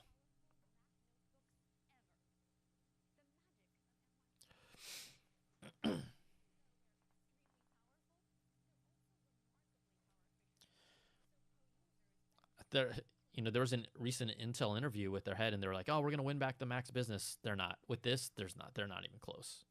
They're not even close. Battery life is what I've been waiting for. Okay, remember, 11 was the previous battery life for a MacBook Pro. 11 hours for mixed use. So what are we gonna get here? They're basically saying it's double, 4 times, depending on different tasks.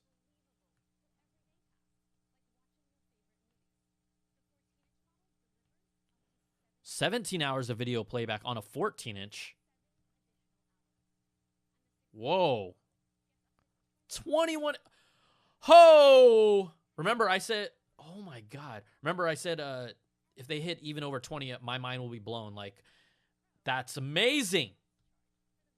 Oh yeah, hell yeah, hell yeah. Fast charge 50% in 30 minutes, hell yeah. Oh shit. This thing's beast. There's no other laptop I'm ever going to look at the rest of my life for what I do. There's hell no.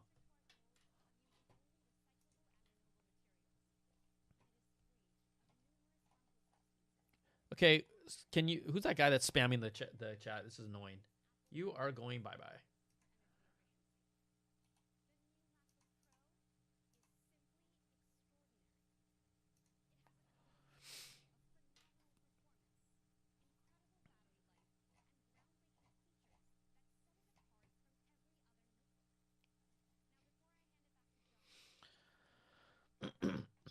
Beast of machine. They use the word beast like that. I mean, I like to say beast. It is. So, what are we talking about? Starting price here, ladies and gentlemen. Why don't you guys and gals throw out, what up, gamer girl, Alina? Thanks for hanging out. Why don't you guys throw out your pricing guess for the 16-inch? There's going to be an M1 Pro and an M1 Max. I'm going to guess the M1 Max is going to be a starting baseline at $27.99 or even $29.99. I mean, this thing seems incredible. Like, I don't know. Let's throw out your pricing. Let's see what happens. If a 14-inch starts at $16.99, then damn. They did the damn thing. Oh, this thing is so beautiful. It kind of reminds me of the titanium iBook era. This thing is insane. That planet just swallowed itself because the MacBook Pro just freaking ate it. Yeah, I mean, $3,000 for the M1 Max. When I see everything it has, I mean, it feels appropriate, but I just don't know how Apple's going to price their chips at that high-end level. We just never seen anything like that before.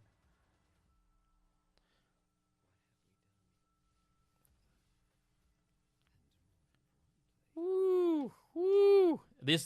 I mean, the pricing is probably going to be catered towards pros too, so that's another thing to factor in. Okay, let's go. Incredible.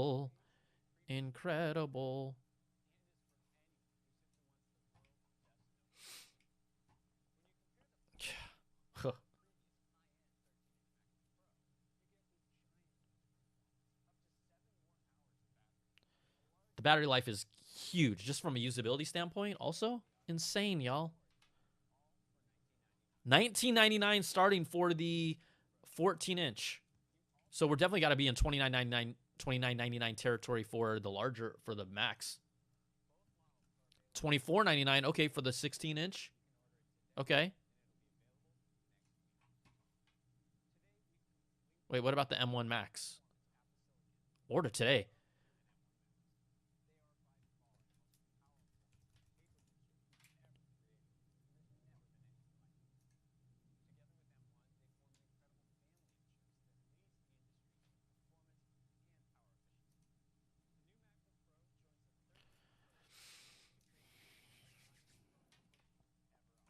Wow. Yep.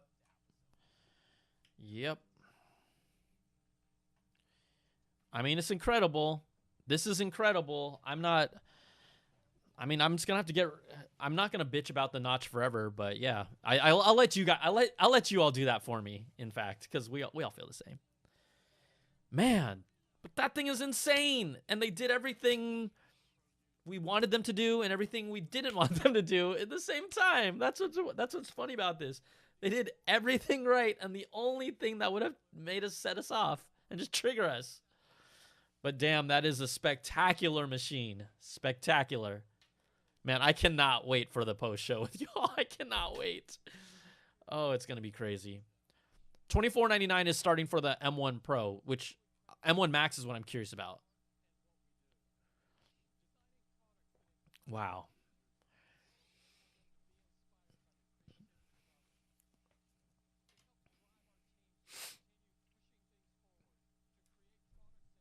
I like how they keep these keynotes within an hour. I think that's nice. A lot of detail. I mean, I feel like we probably spent 35 minutes or so for maybe even, yeah, about 35 minutes on the MacBook Pro. That's awesome. That's awesome. Woo! Okay, y'all. Oh, okay. Let me get all this all my situations here resolved here. Wow. Ladies and gentlemen, boys and girls, children of all ages, what did we just see? I just said it. This was everything we wanted and the only thing we didn't want all in one. This is an incredible machine. I don't even know what I'm going to do with all this power. I am so excited about this MacBook Pro, and they did everything perfectly for me, but they got that notch. I mean, I feel like just drawing a Sharpie notch on my forehead because, okay, I got it out when I first saw it. I really did. I let it go. So this is going to be our time for all of us. Let me get our call center all lined up. This is going to be our time to cathartically release and talk about this.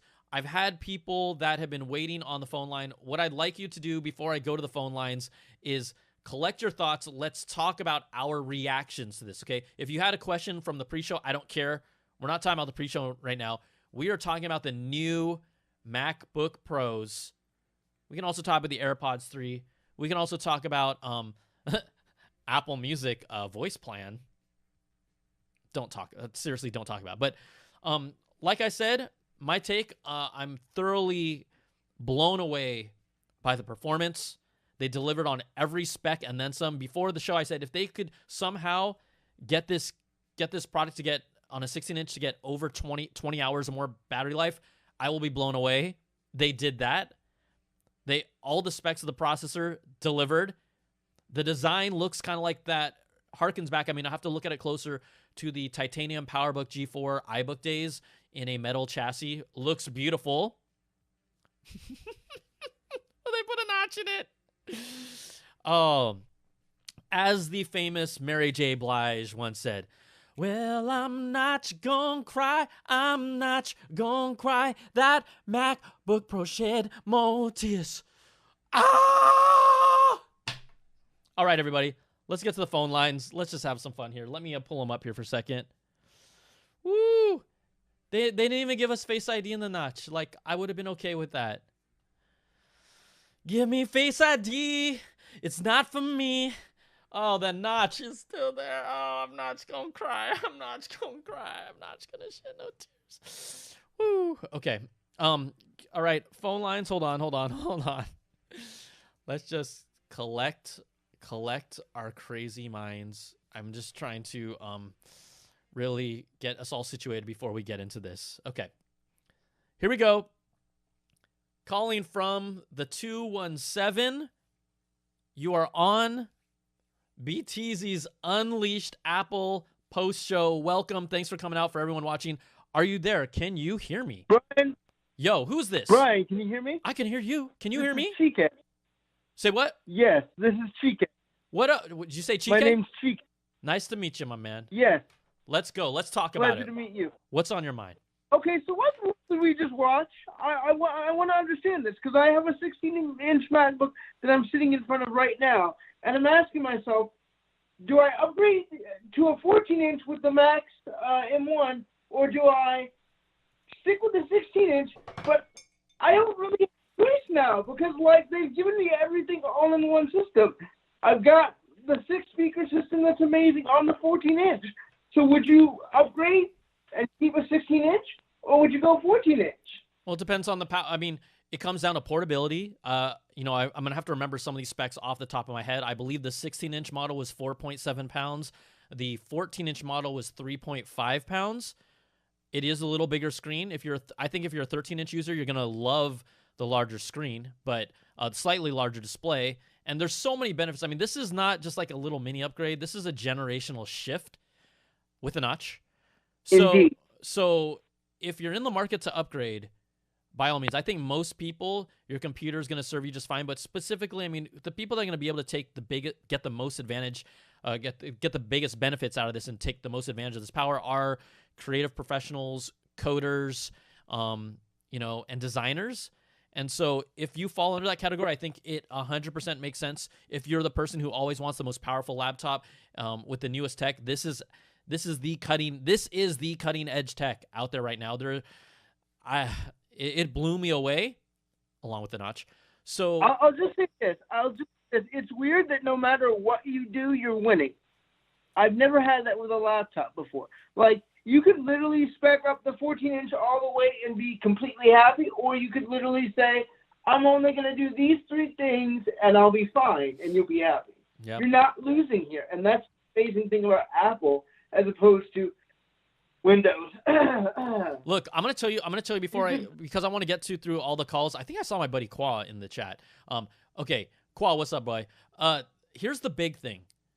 They did everything we wanted them to do, even price point wise. Now the M1 Pro, M1 Max, they didn't show us that price, but at least the M1 Pro starts at $24.99. I'm gonna guess the M1 Max starts somewhere at $29.99. I mean, quite honestly, it should. But they delivered at every level other than doing the thing that they didn't need to do. So I think people are happy but conflicted. Even, I'm going to refer to this.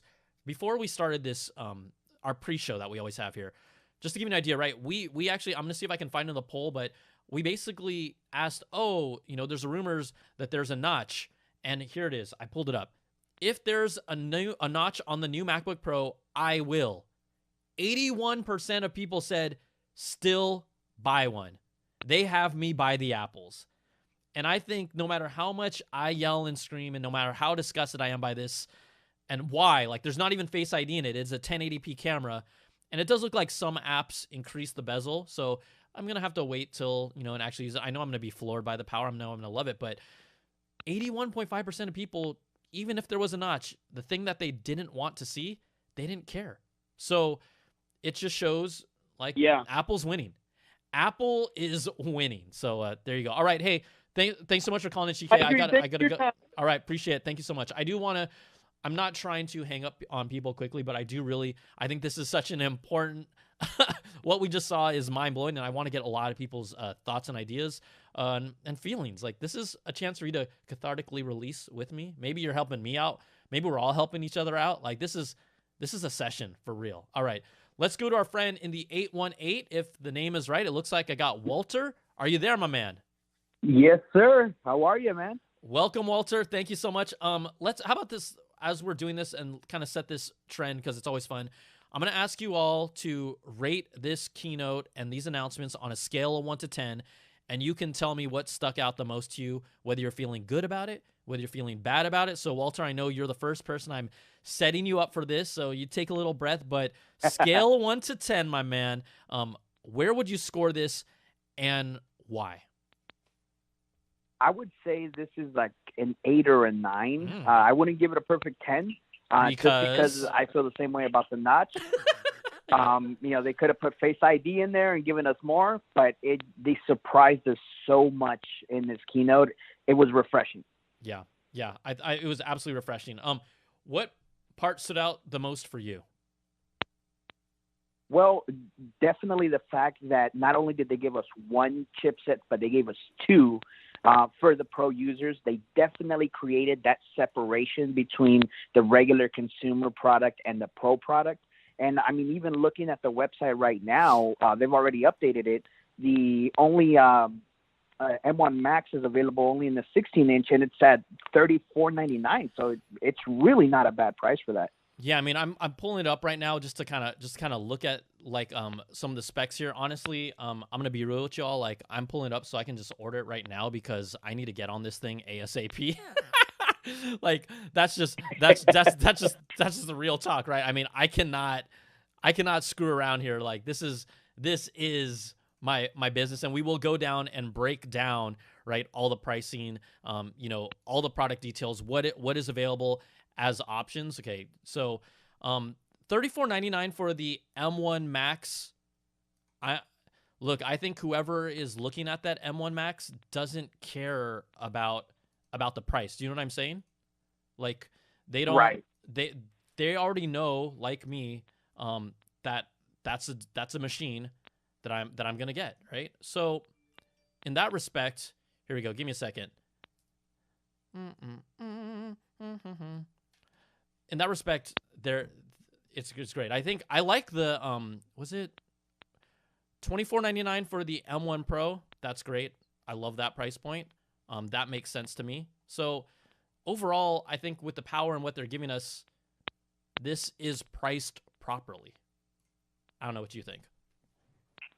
Yeah, absolutely. And the fact that they brought back MagSafe, they brought back the ports, they completely gave the pro users what they needed, what they've always needed but took away. Yeah, absolutely.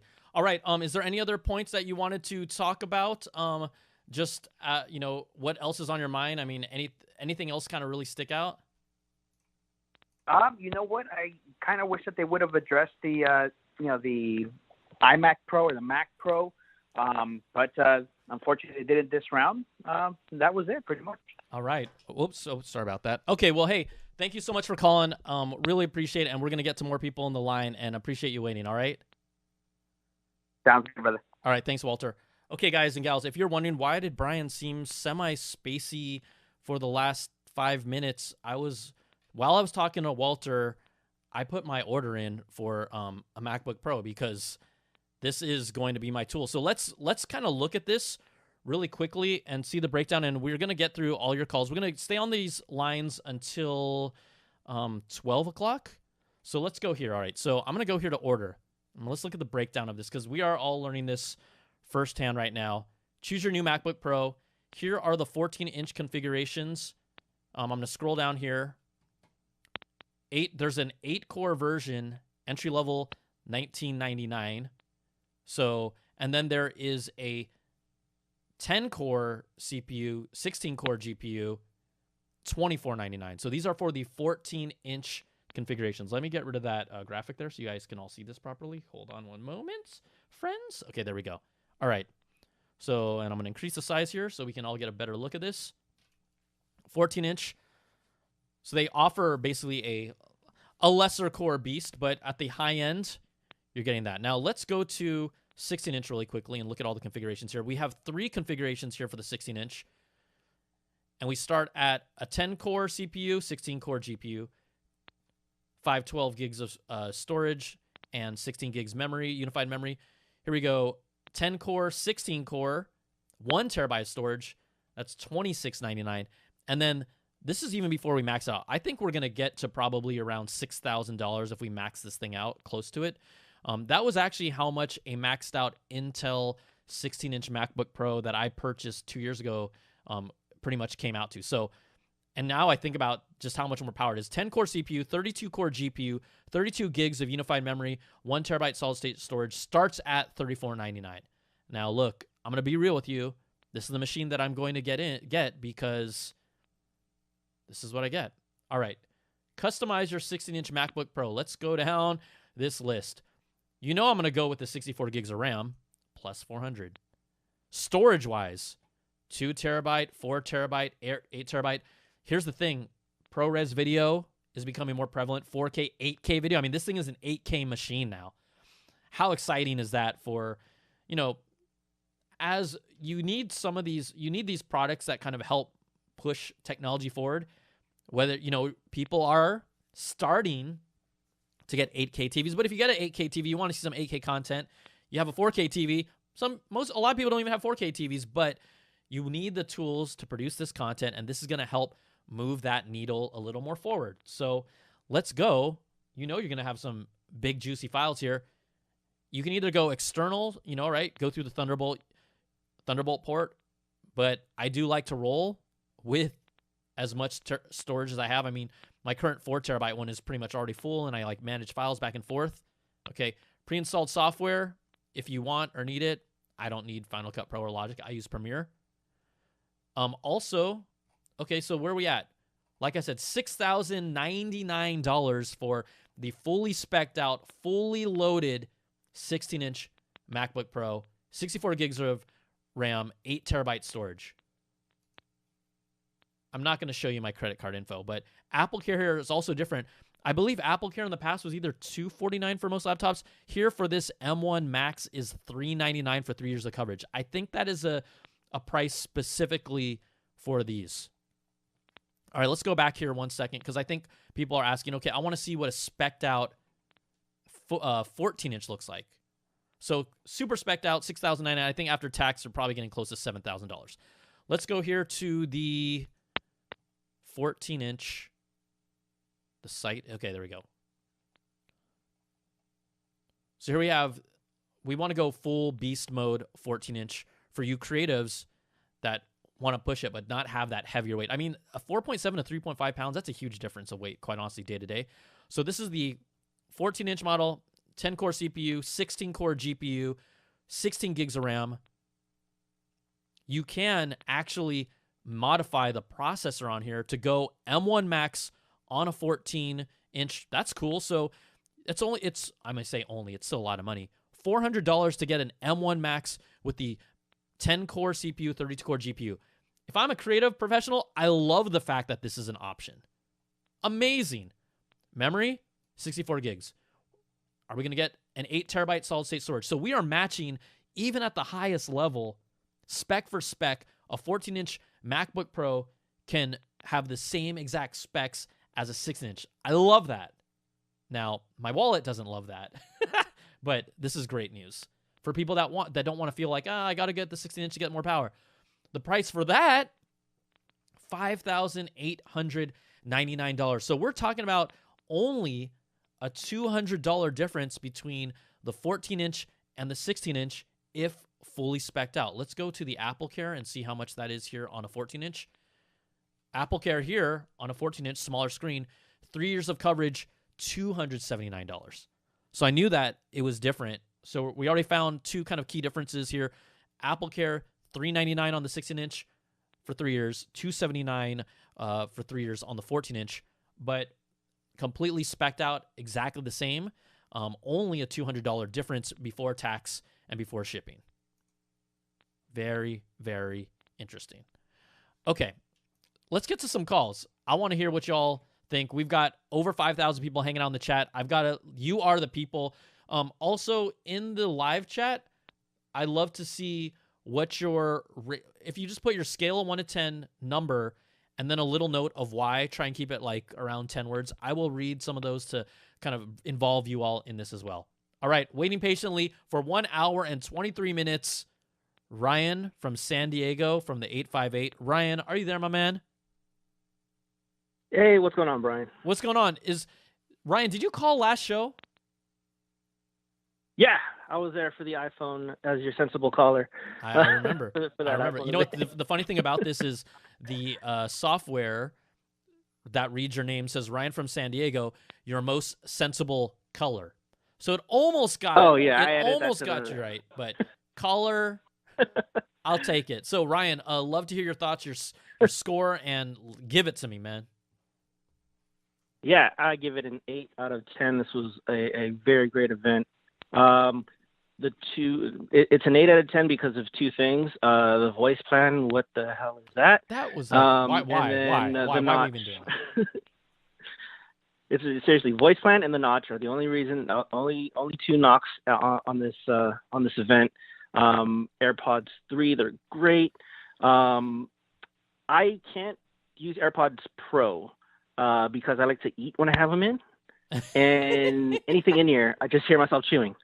So glad there's a new AirPods 3. I'm glad the AirPods 2 is basically at that sale price that has been at for like the last 8 months, sticking around in the lineup. So that's good.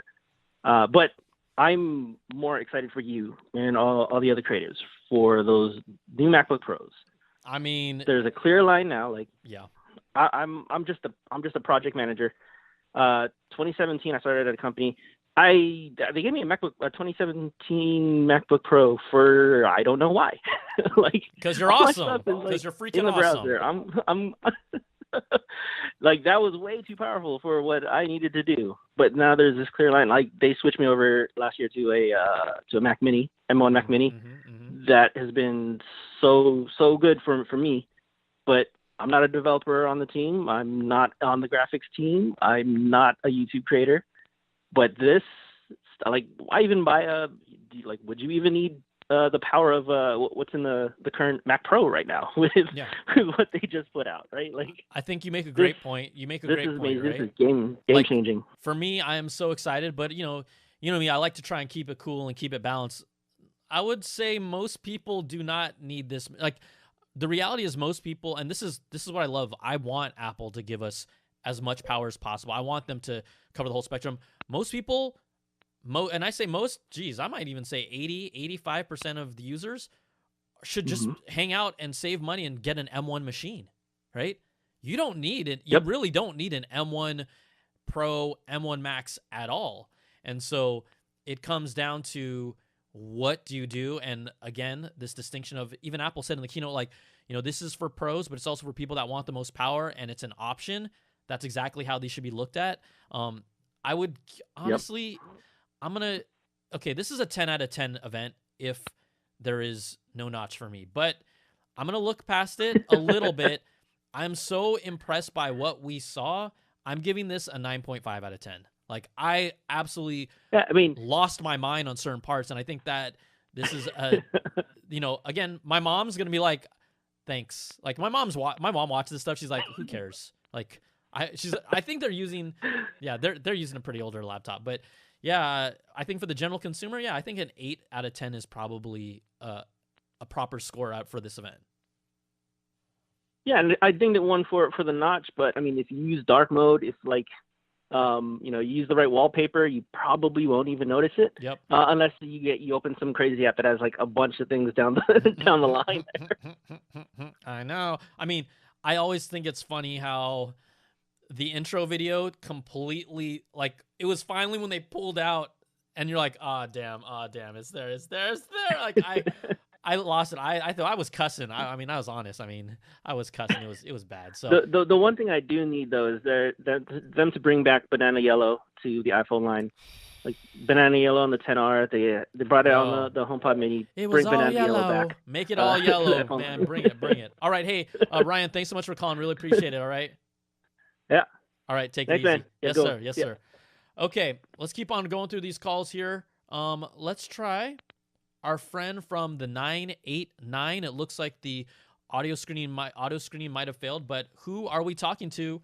And welcome to the live post-show cathartic release and cry. I'll give him. My name is Carlos. Carlos, what's up, man? Thanks for calling and hanging out. What up? I just want to say I am not excited about the notch. That is a bad apple all the way. They did lose some points. They was at a 10 until that notch hit, and when that hit, I was like, that's an 8. Y'all could have an 8 because there's no purple HomePod Mini. Ooh. Like, why is there no purple? Why is there no purple? Carlos, are you and I the same dude? Because like, I love my purple things. The notch it's a bad apple. I'm not going to do it every time. People are going to get tired of that. But yeah, man, I'm with you. I am with you all the way. What did you like about the keynote? How about that? I really like the power that the new Mac is going to be bringing for a unified system, because I use my iPad Pro for CarPlay a hell of a lot. Mm-hmm. And with that new MacBook Pro, with the M1 Pro or even the M1 Pro Max, the chips is going to be ridiculously powerful. Oh, this is a phenomenal machine. I think even someone like me who's editing 4K video, I mean, this is now, I'm not trying to do any 8K video. I mean, look, some people can, and that's cool. Like, I'm not trying to push that hard. Like, I don't need to, but the fact that this thing is basically able to capably handle 8K video as a laptop and not even sweat, that's pretty insane. I mean, that's pretty special. And I know that someone like me who will use a lot of this power will still not use it to its fullest. And so, that's exciting, because it just really gives someone like me so much overhead and so much power to be able to play with. And I think absolutely it's and even with Logic, the new Logic spatial surround sound that they have. Yes, I love Logic, and I've used Logic all my life, and now it's just like to finally have that optimization and this power for Logic. Beautiful. Like, can't complain at all. No, absolutely not. No, you can complain, Carlos, because I'll let you. No, we don't talk about that. Oh, that's like Voldemort. The notch shall not be named. Will not be named. It will not be named. Absolutely. All right, bro. Hey, thanks so much for calling and hanging out and waiting patiently. Really appreciate it. No problem. All right, take it easy. So Carlos calling in. We're gonna hit another. Let's go to Emily from Florida from the 352. Emily, always coming on the post show. Let's talk, Emily. How are you doing today? I'm good, Brian. How are you? Doing good. Except for the notch. I'm depressed. Hey, I love it. Everyone needs to express how they feel. I have to assume and imagine at least one person from Apple is watching this and hears all of our pain, but also here's how much we're excited about this. So love to get your points. I'll give you the floor. Okay. I'm going to try and be really quick because I know that there are plenty of other people in line. I have literally never in all my life been as excited for an entry-level Apple product as I am at this. Like I always did like mid-tier or like highest tier I could get in the smaller size Apple products since like, and I'm old school, okay? My first Mac was a PowerBook 520C. Thank you. Actually, no. The first one was actually the grayscale model. Mm-hmm. Like, here, kids, by the way, there was a time when you had to pay extra to get color on your laptop monitor. I love it. In the old days, that was the thing, but I got the world's first trackpad in production model, maybe. So, but even then, we did updated drives and all that kind of stuff.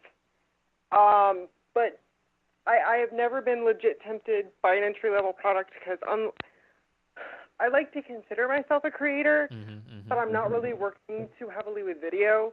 It's mostly writing and audio. So that entry level, man, that's a mighty tempting little creature right there. I'm gonna have to think about that one.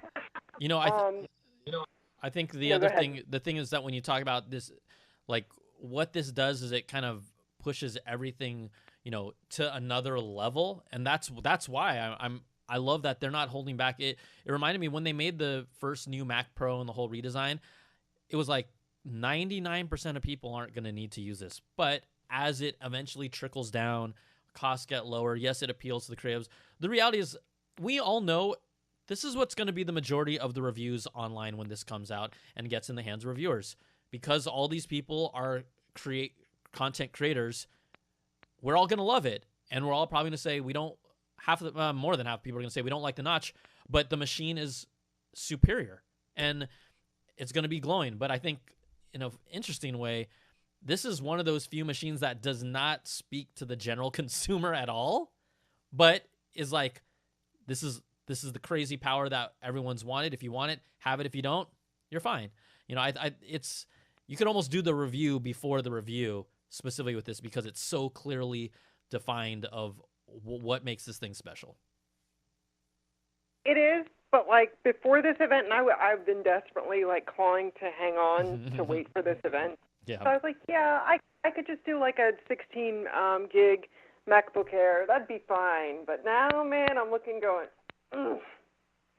that's some pretty stuff right there. I don't need the upgraded memory, but in terms of neural engine and everything, because I do work a lot with voice stuff, that's real tempting, and I did not expect to be this lured by this at all. They did their job. They did their job.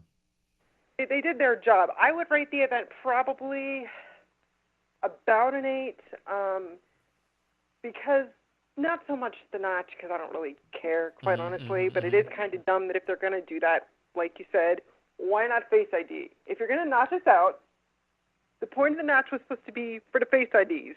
Yep. So give us the Face IDs. Yep. Thank you. Have a nice day. I legit, completely agree. Probably not wearing a mask, so that's not even an issue. Yep, I totally agree. Also, why is there no ID as far as I could tell? Why is there no or what? Did I miss that? Why was there no what? I'm sorry, I missed that. Or is there Touch ID somewhere that I didn't see? I believe there is a fingerprint scanner. Shoot, I mean, the thing is, I'm juggling so many things while it's happening. So I'm gonna let the chat room. I'm gonna let the chat room confirm that there is Touch ID on this or not. I'll let them help us out. Yeah. Okay. I honestly am a firm believer that the HomePod Minis, they're nice, they're cute. They belong at an event with Apple TV. Mm-hmm. I don't know why they keep playing with stuff and not like integrating the home kit, like home setup more in a more sensible way for the general consumer. I don't understand that. Yeah. But they're doing what they're doing, so fine. I'm sure it's nice. The colored ones are cute. The other thing, though, is it'll be interesting to see what they do with software going forward again, because I am a heavy voice and audio user. The implementation, I have not had I'm not running, I'm not even running Monterey at this point, let alone big. So it'll be interesting to see what they do with voice, like with the voice control software. It's because I have used it on iOS and iPadOS. It's good, but it's not great. Yeah. And I really understand why. For just like I want to talk and have words appear on the screen, it's not a great interface, and the commands are sort of hit and miss, and there's not a good way to correct the engine so far. Honestly, my favorite way of doing that at this point is drafts. Yeah. More than the software, when I'm trying to just like literally create drafts. So we'll have to see. All right, Emily. Well, thank you so much for calling. I really appreciate it, as usual. All right. Thanks. Great. Yes, you too. Bye-bye. Bye. Okay, guys and gals. So this is how fast and furious these laptops are going. So remember when I said I had ordered one, I guess I didn't actually click the order button, and at the time, the delivery date was November 3rd through 5th. So I think like 20 minutes passed. And then I checked my email just to make sure that I actually ordered it. But, you know, I'm like doing a lot of things while I'm running a show. So I didn't order it. And so now my delivery date is December 10th to 23rd. That's a bad apple. I'm so dumb. But, you know, I do the show because I love y'all. But here's hoping that I at least get a user review unit, but I wanted that baby to be November, that would have been in like 2 weeks. Damn, man. I'm stupid. Y'all can laugh. I'm so stupid. Okay. Anyways, let's go to the calls here. Keep on going. We're going into the 424. Welcome to the show. Who is this, my friend? I'm waiting for them to realize. Hey, that. Brian. Yes, sir. Who's this?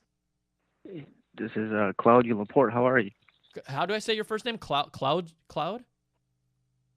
Yeah, Cloudy. Oh, Cloudy. All right. Welcome to the show. Love to hear your score and what you think.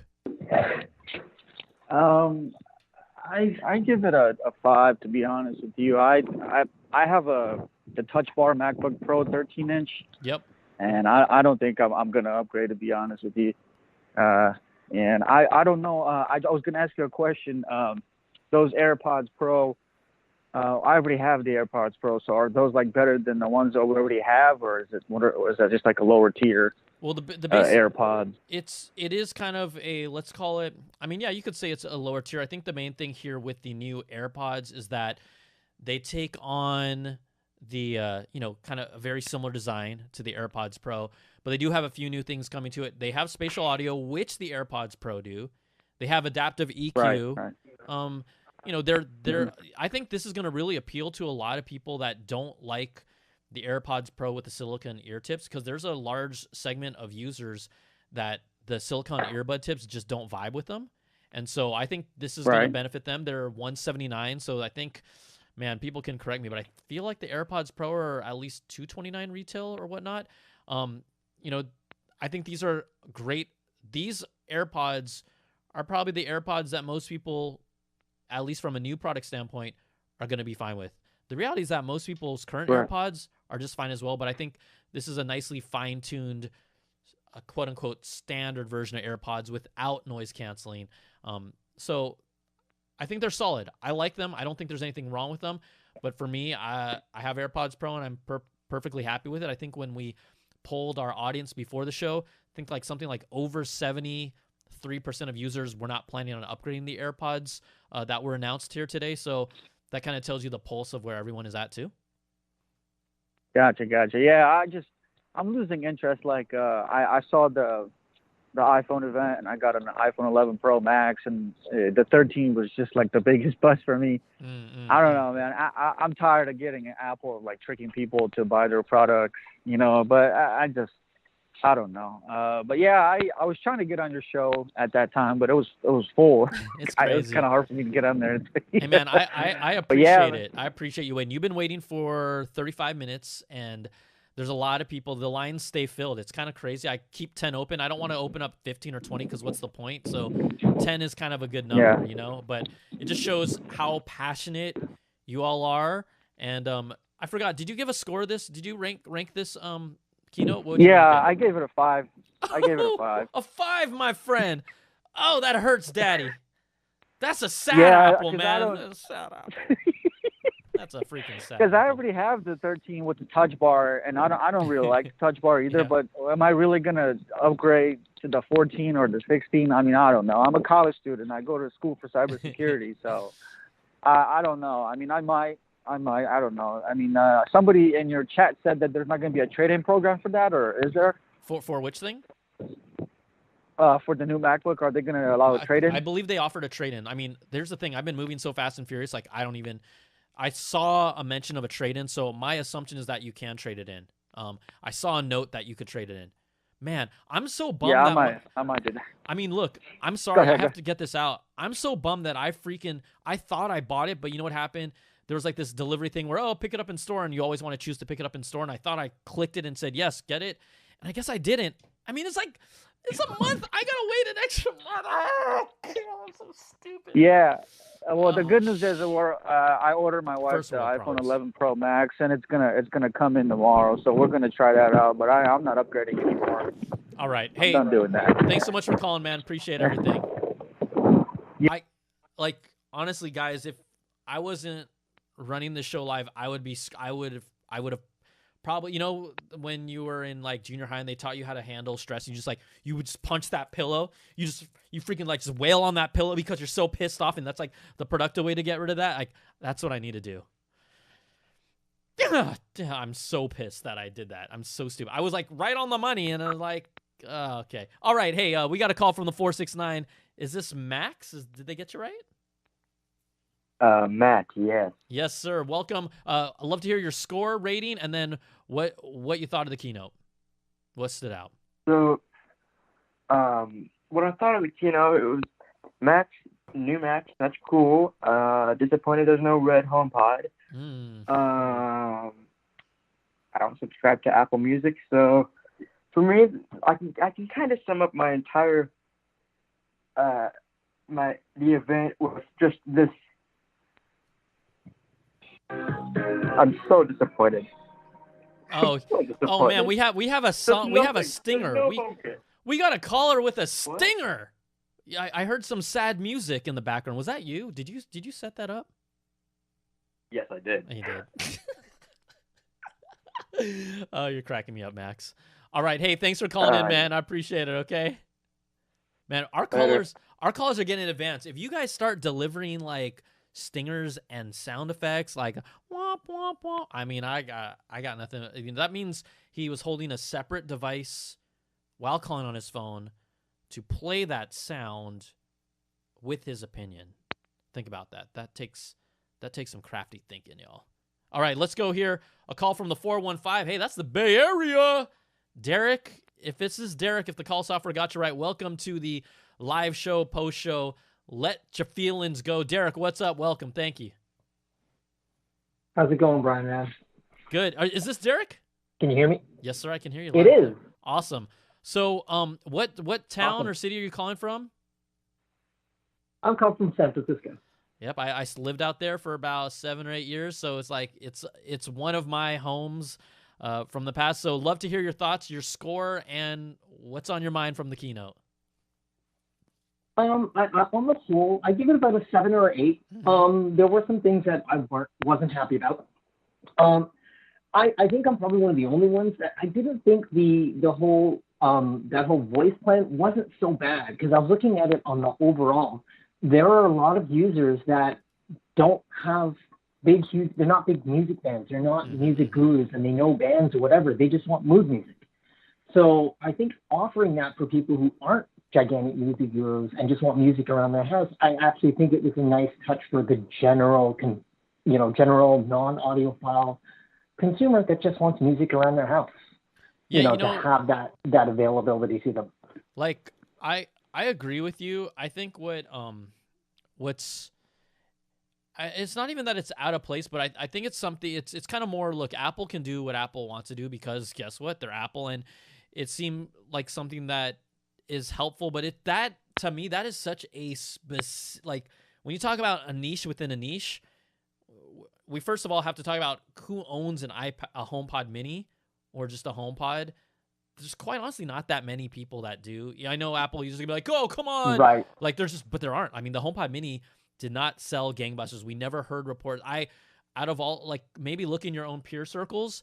I know for a fact, like HomePod Mini, I can't even name out of 20 friends, 2 people that bought a HomePod Mini. So that and they're pretty loyal users. So that tells me, right? You just kind of use your own circles of, okay, it's not a product that is resonating with the audience. So yes, I think it's a nice add-on as an ecosystem user or someone that's not super deep in but wants to play with it, but it doesn't move the needle for me. But I also agree with your point. Like, it's nice, but it just doesn't do anything, I guess, at the same time. You're absolutely right. It's not something I'm like going to be jumping all over, but I was just trying to see what was the reason for bringing this out. And money, man. Services. You're probably right. Well, hello. Can you hear me okay? I'm here. Yeah, no, it's all about, okay, Apple's doubling down on services. So that is just a Absolutely. way, even on the edges, just to pick up a few more subscribers with the hope that they eventually convert into, bigger users that are like, oh, I do want to subscribe to Apple Music, right? We've seen, I mean, they're hitting us hard. We have the Apple One service plan. We have all these multiple plans. They're just trying to get people into any kind of subscription plan, whatever it is on Apple. Their subscription service revenues were bonkers. So I think they've doubled in like 5 years. It was one of their goals. So that is a big piece of bread and butter because we know that hardware sales are declining. People aren't upgrading as often because these products are so good, whether it's iPhone, whether it's iPad, whether it's Apple Watch, across the board. So they're going to just try and find these little nooks where they can, right? And that's what they should do. I mean, they're business, so. Absolutely. And I do think it was clever that they introduced, this small little niche, subscription service with these new colored hardware speakers, because that, you put them together, it's like, okay, we can sell more speakers with color, because color always gets people excited, and then have that little, it's a little $5 service, and we just loop them together. I think it was kind of smart for them to do them both, introduce them both simultaneously. I mean, let's be real. If there's a sucker for color, it's me. But the HomePod was not a good enough product to make me a sucker for the colors. Like, that's the thing. I think this is a product where, like, not. I think, is it $99? I think I can't remember off the top of my head. People can correct me. But, it's $99, right. So yes, it's not cheap, but it is kind of a nice, gift. I wouldn't even give this to unless they really wanted a HomePod, I would get them. I would rather just go get a dope-ass meal with someone instead of giving a HomePod that's a color. Like, I don't know. That's me. I don't know. That's just me. I agree. I think that's the thing is if they're trying to make it consumer, but the HomePod Mini or just the HomePod, in general, it's a very niche product. It's not for the general consumer. It's for Apple fans. Yep, it surely. Is. So, so moving on to as far as the MacBooks, the Pros, I was astounded. I had no idea that they were going to do 2 chips. Having the 1 chip alone kind of threw me of what they were capable of doing, and then seeing the second chip, I was like, holy crap. This to me came out of left field, to have that separate chip. The notch is an irritation for me. And it just boggles the mind, looking at companies like Huawei and Dell, where they make these micro bezels on their machines. And it's like, why aren't they doing that? And maybe, I know how Apple, they always like to get things right before they do what everyone else is doing. I get that, but this just seems to me, what are they waiting for? They've been doing this for so long, and seeing what other manufacturers are doing, it's like they can get these micro bezels without having that notch. So it is an irritant. It almost seems defeats the purpose to have micro bezels with a notch. Well, like, it just doesn't compute to me. This is what this is what the notch tells me. Apple believes that this is a design element that is iconic to their brand. I don't think if they don't feel that way, if they don't feel that way behind closed doors, there is no notch. You know, the fact that I get plenty of people that tell me the notch lets me know that I have an iPhone. I don't want them to get the notch. And I don't get tons of people saying that. I lean on, I'm team no notch, right? But the fact that there's Absolutely. a user base that has embraced this as an Apple feature, and Apple sees the data, and if you watched earlier, I showed the data, 81% of people that watched this keynote said even before it was announced, even if Apple put a notch on the MacBook Pro, it would not stop them from buying it. So you take those two factors, right? You that right? You too, right? So you take those two key data points, and clearly there really is no consequence other than that initial shock, people bitching and whining about it, but then ultimately people saying, this is still the greatest machine that I've ever used, X, Y, and Z. I'm using superlatives right there, but that's what we're going to hear. So they know what they're doing, and this is clearly something that is iconic to the brand. I look at an iPad Pro, I'm like, you didn't need to do it there, but you did it on your MacBook Pro. And there are some instances where it looks like certain software. There are some instances where it looks like certain software, and it must be a software choice, hides that bezel with a slightly taller black bar. I saw that. Right? That's right. So that's going to be interesting to see how many software developers embrace that. I hope most of them do. I mean, that's my hope and dream. So we'll see what happens. But Derek, I'm going to let you go so we can pound through some more calls if you don't mind. But thank you so much for calling and hanging out. Absolutely. All right. Excellent. Thanks for calling, man. Thank you. Okay. So I'm going to let you know, I'm going to get off of here at 12. And then I'm going to kick myself and punch myself for not pressing the proper buy button. I can't tell you how shook I am. I'm so pissed at myself. Anyways, happy thoughts, because I am fortunate enough to do this for a living, and that is a freaking stupid first world problem. But you all know my pain. What an idiot. All right. Calling us from the 908, or some might say the 90 great. I don't have your name. Introduce yourself, where you're from, and welcome to the live show. Hello? Hello, what's up? Welcome. Hi, my name is Jack Lecter. I called in before about the shows. I watched the Apple Keynote. I don't know if I'm ready to give up my Touch Bar MacBook Pro, and yes, the notch does bother me as well.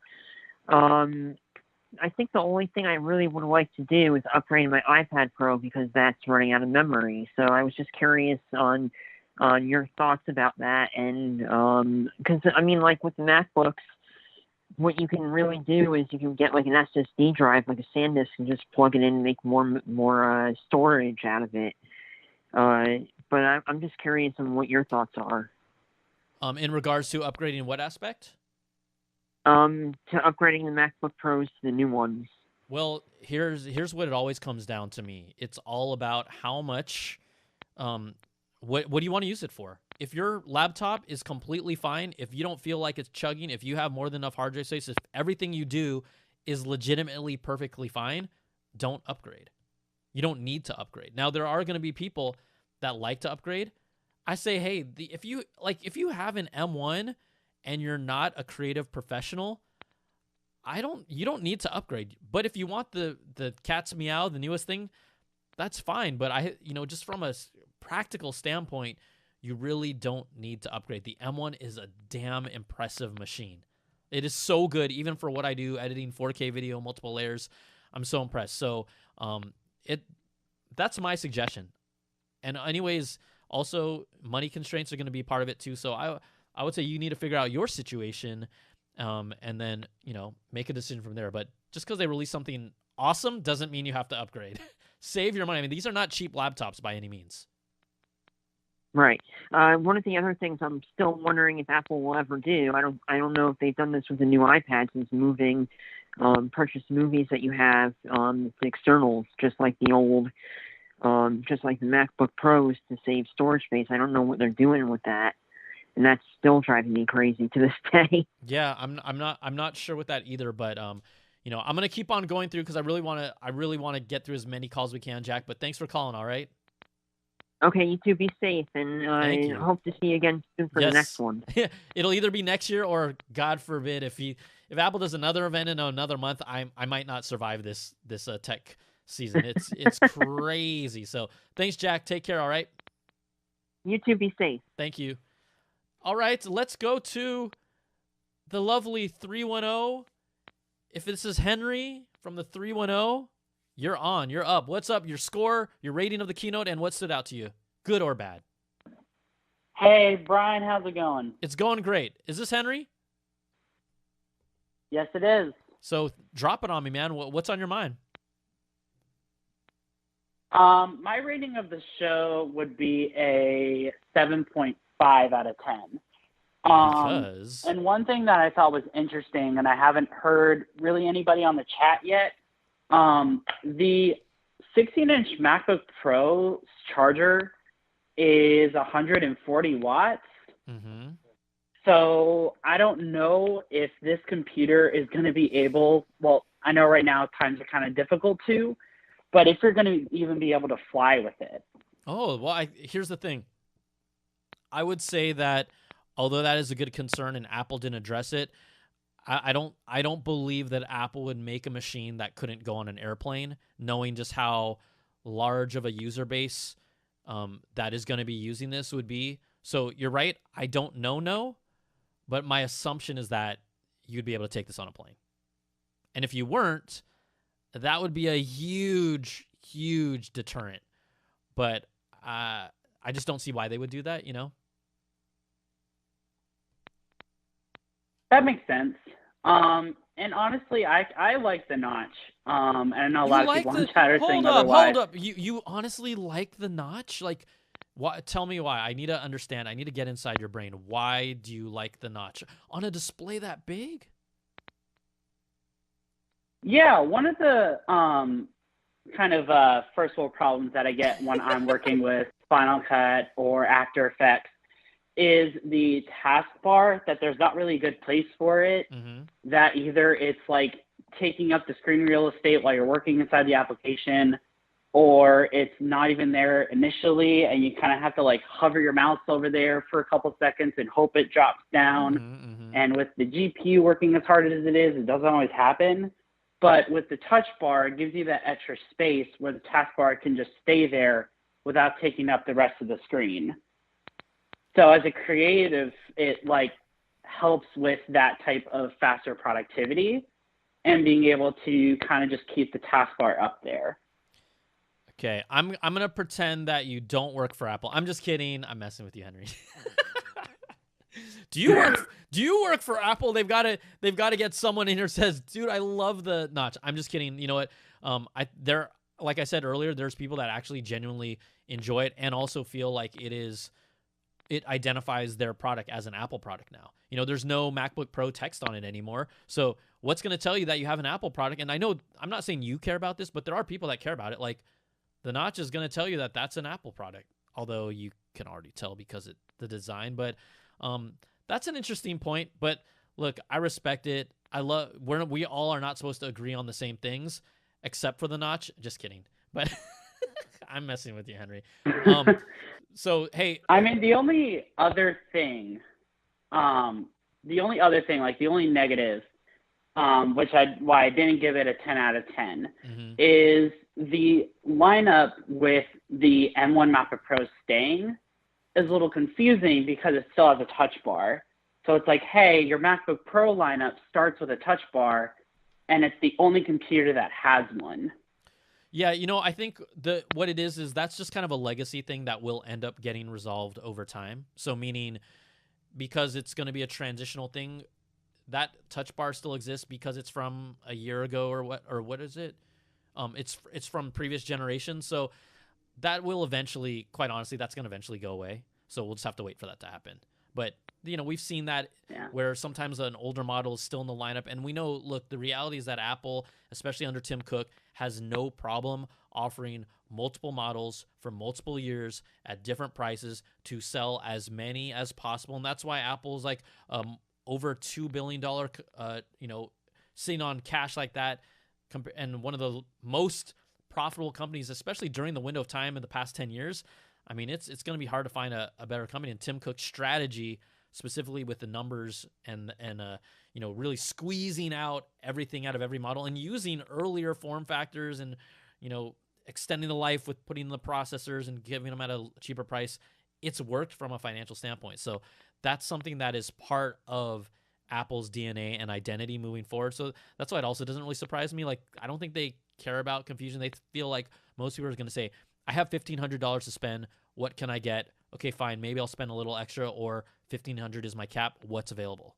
So I think that's how most people kind of think about how they spend their money, quite honestly, like what their budget is, and then they'll decide. So I agree. And I'm curious to see how promotion will work on the screen. Yeah. If it's going to be as proactive as the iPhone and iPads are, where it doesn't really hurt your battery life that much, or if it's going to be something that feels like it's always running and just kind of depletes that 21-hour battery life. If you're like watching a 4K or higher movie on it on the go, how that's going to affect that battery. Yep. Well, we'll see soon. So, Henry, thanks for calling. Really appreciate it. Okay. All right, here I got. You know what? Some people have been hitting up the chat with super chats, and I want to say thank you for your contributions. I had to show Zam. He super chatted in $2 just to let everyone know the notch is terrible. Apple is dead to me now. And I feel like Zam is like on the pre-order page looking at like the different options. I'm just kidding. I'm just kidding, Zam. I'm playing with you.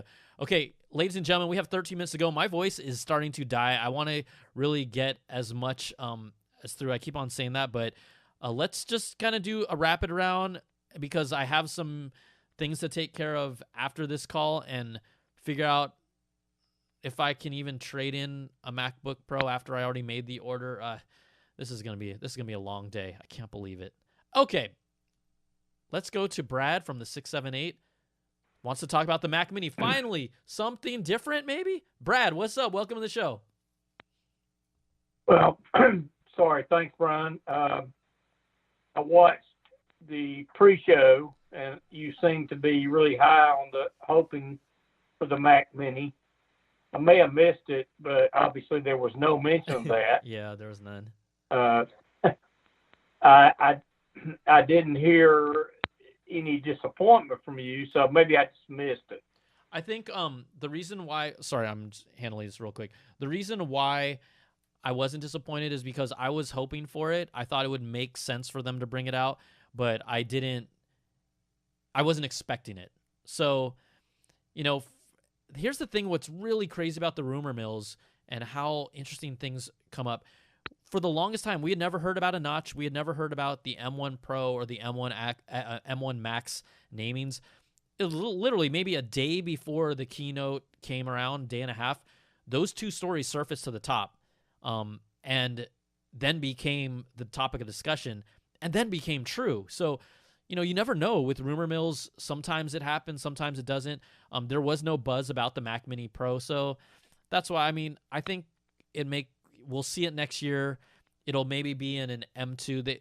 They may not even make a Mac Mini quote unquote Pro. They might just make the Mac Mini and put the new M2 in it and kind of keep that as a more consumer friendly connect to a display device, because really the big beefy Pro is what they're planning to line up is the new Mac Pros. And so I think making the Mac Mini more consumer makes more sense moving forward. Okay, and I have a couple of softwares that I use on Windows. Has the emulation improved at all with these new machines? So I know that if I recall, Parallels has a version running on the M1, but at least running anything like Boot Camp used to be, with running Windows directly native through macOS, still is not happening. You know, Windows will say, oh, Apple needs to work with us. Apple say Windows needs to work with us. I don't see it happening anytime soon. So this whole running Boot Camp and Windows on an especially an M1 machine or M1 Pro or M1 Max does not look like it's happening anytime soon. So that's just the latest we know. But Parallels, and I feel like there's one other virtualization product, not Virtual PC, but someone else. I feel like they're also doing it, but just kind of, sorry, I don't have it off the top of my head, but there are ways, but at least not natively through Boot Camp. So thanks for calling, Brad. I really appreciate it. I'm going to keep on moving only because got a lot of people. All right. Thank you. Sorry. I'm not trying to be cold, y'all. I just need to get through things real quick. Got to show love. Kevin, people are now chiming in with super chats about their feelings of the notch, which I appreciate. But here we go. Kevin Escobar, the notch is fine. It was a win today. Ring-a-ling-a-ting tong. Thank you. I appreciate that. We also had Z Woods. Any recos for music production focused tasks?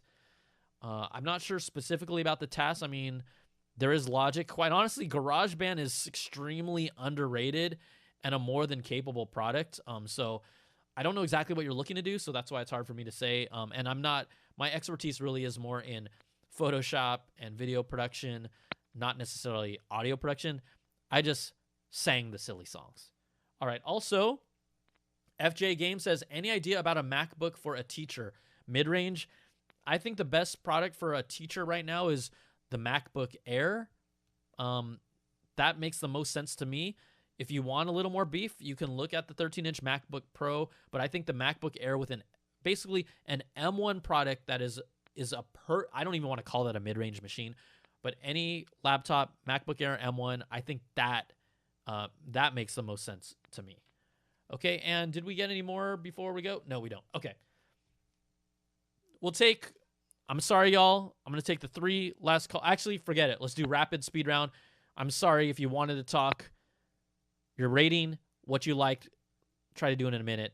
Let's go. Let's do this. All right, first of all, 602, welcome to the show. Who is this? Your rating and what you liked or what you didn't, and we got to go. Thanks, Brian. It's Scott. What up, give Scott? it an 8. Appreciate it, man. I've been watching you for a while. Thanks, man. Yeah, I'll give it an 8. I like this. I like what they did. I was just waiting for the 14-inch, but I can't decide to get it because I wanted dual monitor support. That's the only reason why I don't. I love my M1. I got it last year. It works great.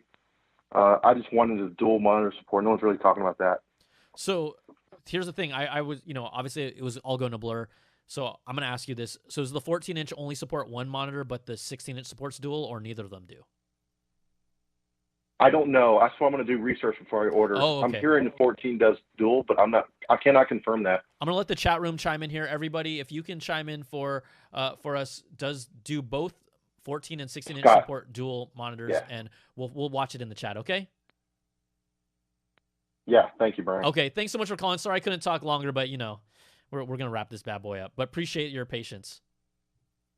Okay, next up, waiting 35 minutes from the 702. Call. Who is this we're talking to? I know it's going to be quick. Your score, what you like, what you didn't. Hey, this is Brian. I got a scored 10, man. The notch isn't that big of a deal to me. The biggest thing for me was the transistors. Back in 2008, I went with my family to the Chicago Natural History Museum and saw a transistor about the size of a soda can. And this new one now has 57 billion transistors. That to me is something amazing that I don't see a lot of people talking about it. It's crazy, the difference in leap in technology. I love that perspective. I love the fact that you're bringing this up because I think that we as tech fans take this stuff for granted. I get to talk about it. I get to have fun with it. I always say a lot of times, like, I can't do 95% of what these incredible engineers and programmers do. And so that's why, I come from an angle like this is fun for us to have opinions, but none of us are capable of doing what these geniuses are doing. And we get all the benefits from it, Yeah, exactly. Yeah. By the way, a long-time follower, first-time caller. Thank you. Hey, thank you so much, Brian. Love what you do, man. I like your name, too. I think it's a really good name, and it's spelled properly as well. Yes, sir. Absolutely. All right. Thanks for calling. You have a good day, man. You too. Thank you. All right. All right, we're going to jump over to the 801. Are you there? Let us know what's your name. Brian, it's AJ. AJ, what's up, man? How you doing? Hey, what's up, man? Long-time follower here. Hey, I'm going to give it a 7 only because I don't care about all the other announcements. I only care about the MacBook Pro announcement. And I have 2 questions for you. Okay. One is, when do you think the M2 is coming out? Because I thought this was going to be kind of the upgrade version of M1, which it is, but it makes me think should I just wait for the M2 now? Because it seems like a halfway upgrade. And then the second question is, I edit a lot of 4K videos, but not really 8K. So do I need the Max, or should I just future-proof myself and purchase the Max, I have a lot of money. It's like it's getting to the 5K range at that point. So what's your thought on that? Okay, so first of all, forget about what the numbers say. This machine is a generational shift. I mean, I can't. The M1 Pro and the M1 Max are mind blowing. Now I know you're thinking about the M2, but what you're gonna probably find is that the M2 that comes in the MacBook Airs and the, let's say, a Mac Mini are probably going to be, yes, next generation chips, but they won't perform as fast as an M1 Max, and maybe not even an M1 Pro. I think Apple's trying to really clearly create a more consumer mid-range processor for those devices, and then create a high-end Pro line for those devices. So I would say the number, what matters is not the number of the name of the processor, but the actual performance of the processor.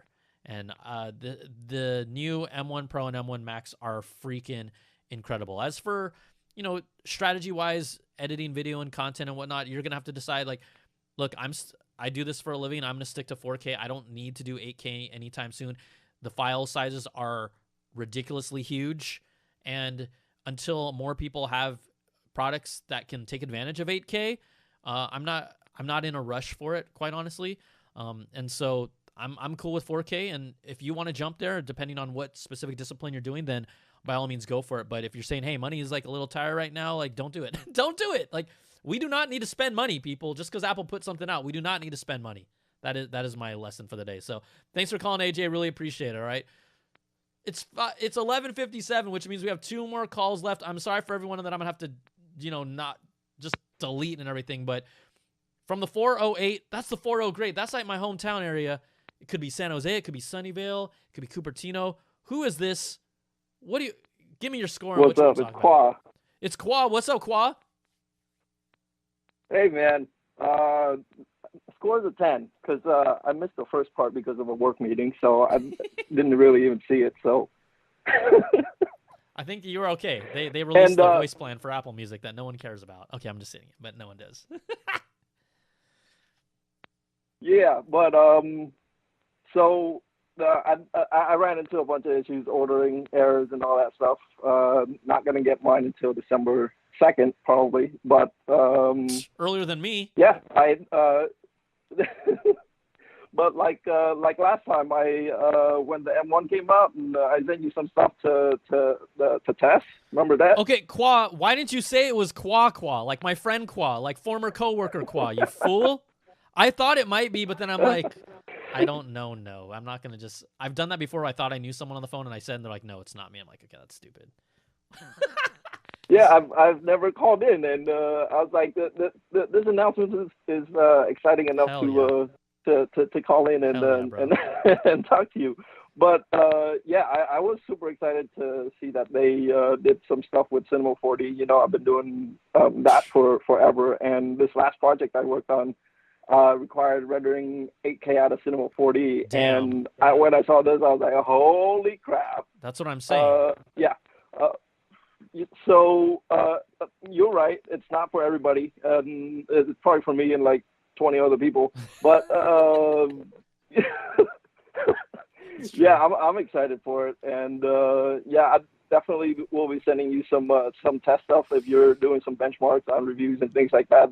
That would be I'd love to share that stuff with you guys. And I got you, and it helps me too if I can put some of those numbers out too. So I'm looking forward to it, Qua. It's good to hear from you, bro. I mean, I called you out in the chat. Did you see I saw you in the chat? Which is really hard to see. Yeah. See, I like people that think I don't look at the chat. If I see you and I'm like, wait, that's my buddy, I'll say hi. I mean, but it's so hard. I'm literally juggling this whole damn thing on my own. Yeah, so dude. It gets crazy. I'm so pissed about missing the order. I'm so pissed. It said November 3rd, dude. It said November 3rd. Hey, you're gonna be pissed about this too. But remember how we pissed on the notch when the first iPhone came out with the notch? Yeah. I'm one of those weird converts. I like it on the MacBook now, man. I hate you. I'm not even. We used to be friends. Let's just end this friendship now. Let's just end this friendship now, bro. It makes sense, though. It makes sense. No. Like, the menu never goes that far. So it's like, well, it's always empty in that slot anyway. Put a bigger camera there. It's fine. I'm good with it. Okay, I agree with you. I think, look, when you're watching video, you're not going to see the notch because the black bar is going to be there, right? Okay, I get it. I just why? It's so hard for me to even like get to the point where I can accept it. I'm sorry. I'm not that person, right? I can't get there, dude. I just can't. And so that's where we agree to disagree, but it shows that we know people from different walks of life can have differences and still remain friends. I think that's an important lesson for the show today.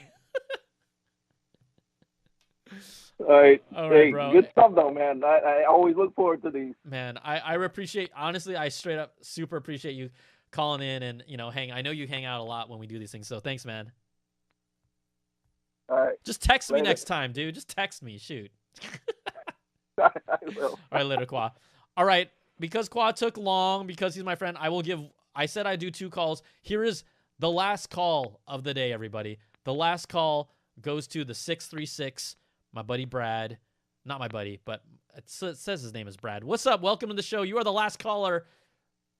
You have the floor. I'm going to let you talk. Hey, Brian. I'm going to make some lightning fast statements, and you can comment, okay? Okay. All right. First off, pro tip, if you buy Apple Care, do not buy it with an installment plan because it's not transferable. Second thing I'm going to say, can you hear me? Yep, I can. I'm listening. I'm giving a thumbs up so people say yes. I agree, 100%. All right. Second thing, I got to give the presentation a 0 for 2 reasons. One, it's just an infomercial. Since the COVID, they're all infomercials. I hate infomercials. But the second thing that's much more important is I really miss Steve Jobs because he would tear down the competitor and then talk about how great, oh, these competitors, they got 78 buttons on the remote control. Look at this Apple. Or on the phone, he would say, there's no keyboard, blah, blah, blah. Steve Jobs would tear down the other competitor. It was so much. I really, really miss that. That's true. And I just want to say I had the i9 MacBook Pro. It burned my lap. As soon as I got it, I hated it. My palm would activate 58 functions on the trackpad. My big fat fingers would go on the top level keyboard, and I would activate touch bar. I had to disable everything on the trackpad, disable everything on the touch bar because I couldn't control them. And so I just sold it to somebody who says, hey, I can't wait till you send it to me so I can use it in school. An i9 MacBook Pro, MacBook 16. Anyway, tell me what you think. Agree. Okay. Thank you. Okay, let me see here. Whoops, is my stuff working right now? Okay, well, it looks like maybe my live stream it's still streaming, but it froze for a second. So I'm gonna, while you watch this video on top of this, what's going on, man? Okay, let's see if this works here. Okay. Anyways, what I was gonna say is, I agree with you about SJ, but I think it is a new era. I remember those days, and what I tell people a lot of times is it is gonna be different. But the reason why SJ was so effective in communicating his keynotes is because he was intimately involved in the decision making, down to like the bezel. The bezel edge and the angle of the chamfered edges on a phone. So this is a man that was so intimately close with these products. Like when he talks about it, you could tell that he cared about it, and that translated to us. And I think no matter what, you can never replicate that. And Tim Cook is not Steve Jobs, and Tim Cook at the same time has taken Apple to heights that Steve Jobs financially would never have been able to. I mean, Steve Jobs wanted to keep a single phone. Tim Cook now, I think we have 5 or 6 iPhone models on sale at one time. And so a different philosophy, a different take. Tim Cook was who he was. Steve Jobs told him to be who he is. And it's a different era. But I do think that the presentation standpoint, I think it's more direct. You're right. It is more infomercially, but I think we get through a lot more things faster, and then we can find out more things later. I actually prefer it more. So, but I do miss Steve. I think everyone does that was around that era. But at the same time, I don't think there's anyone that has been able to take Apple to the height. There would have been anyone else that would have been able to take Apple to the financial heights that they have. And I think that the past 2 years specifically, I've said this a lot, Apple has taken what they've done from the past, kind of looked at those golden years and now applied that to the current product line, and then kind of do their own modern spin and take on it. You've seen it in so many places like the iMac. You see it on even how they just promoted the AirPods. You see it with, well, they brought back all the ports on the MacBook Pro. I think they're doing the right things now to satisfy the previous kind of, let's call it the old guard or the old heads, and I'm kind of one of them. And then this new generation that has a different idea of what Apple is. And I think the past 2 years they've done an amazing job doing that. And when you put out a product like this, even if it has a notch, it gets me really excited. So I think they're in a good place, but I do miss the things that you miss too. But I think they're doing really good. So yeah, that's my take on it. So thank you so much for calling, man. Brad's like, I stopped. He's like, Brian's talking too much. I'm gonna end that. So okay, everybody, I'm gonna call it quits. That's it. Thank you so much to all of you who have hung out and watched this keynote, the pre-show, the post-show. I think it's so much fun to do all this.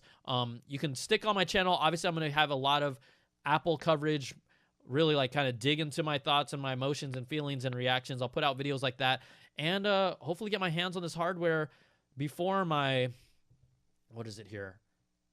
December 10th to December 23rd shipping date, because I forgot to press purchase. And I thought I did. Damn it. That's a bad Apple. All right, everybody, take care. We will see you soon. Be good, be safe, and until the next time,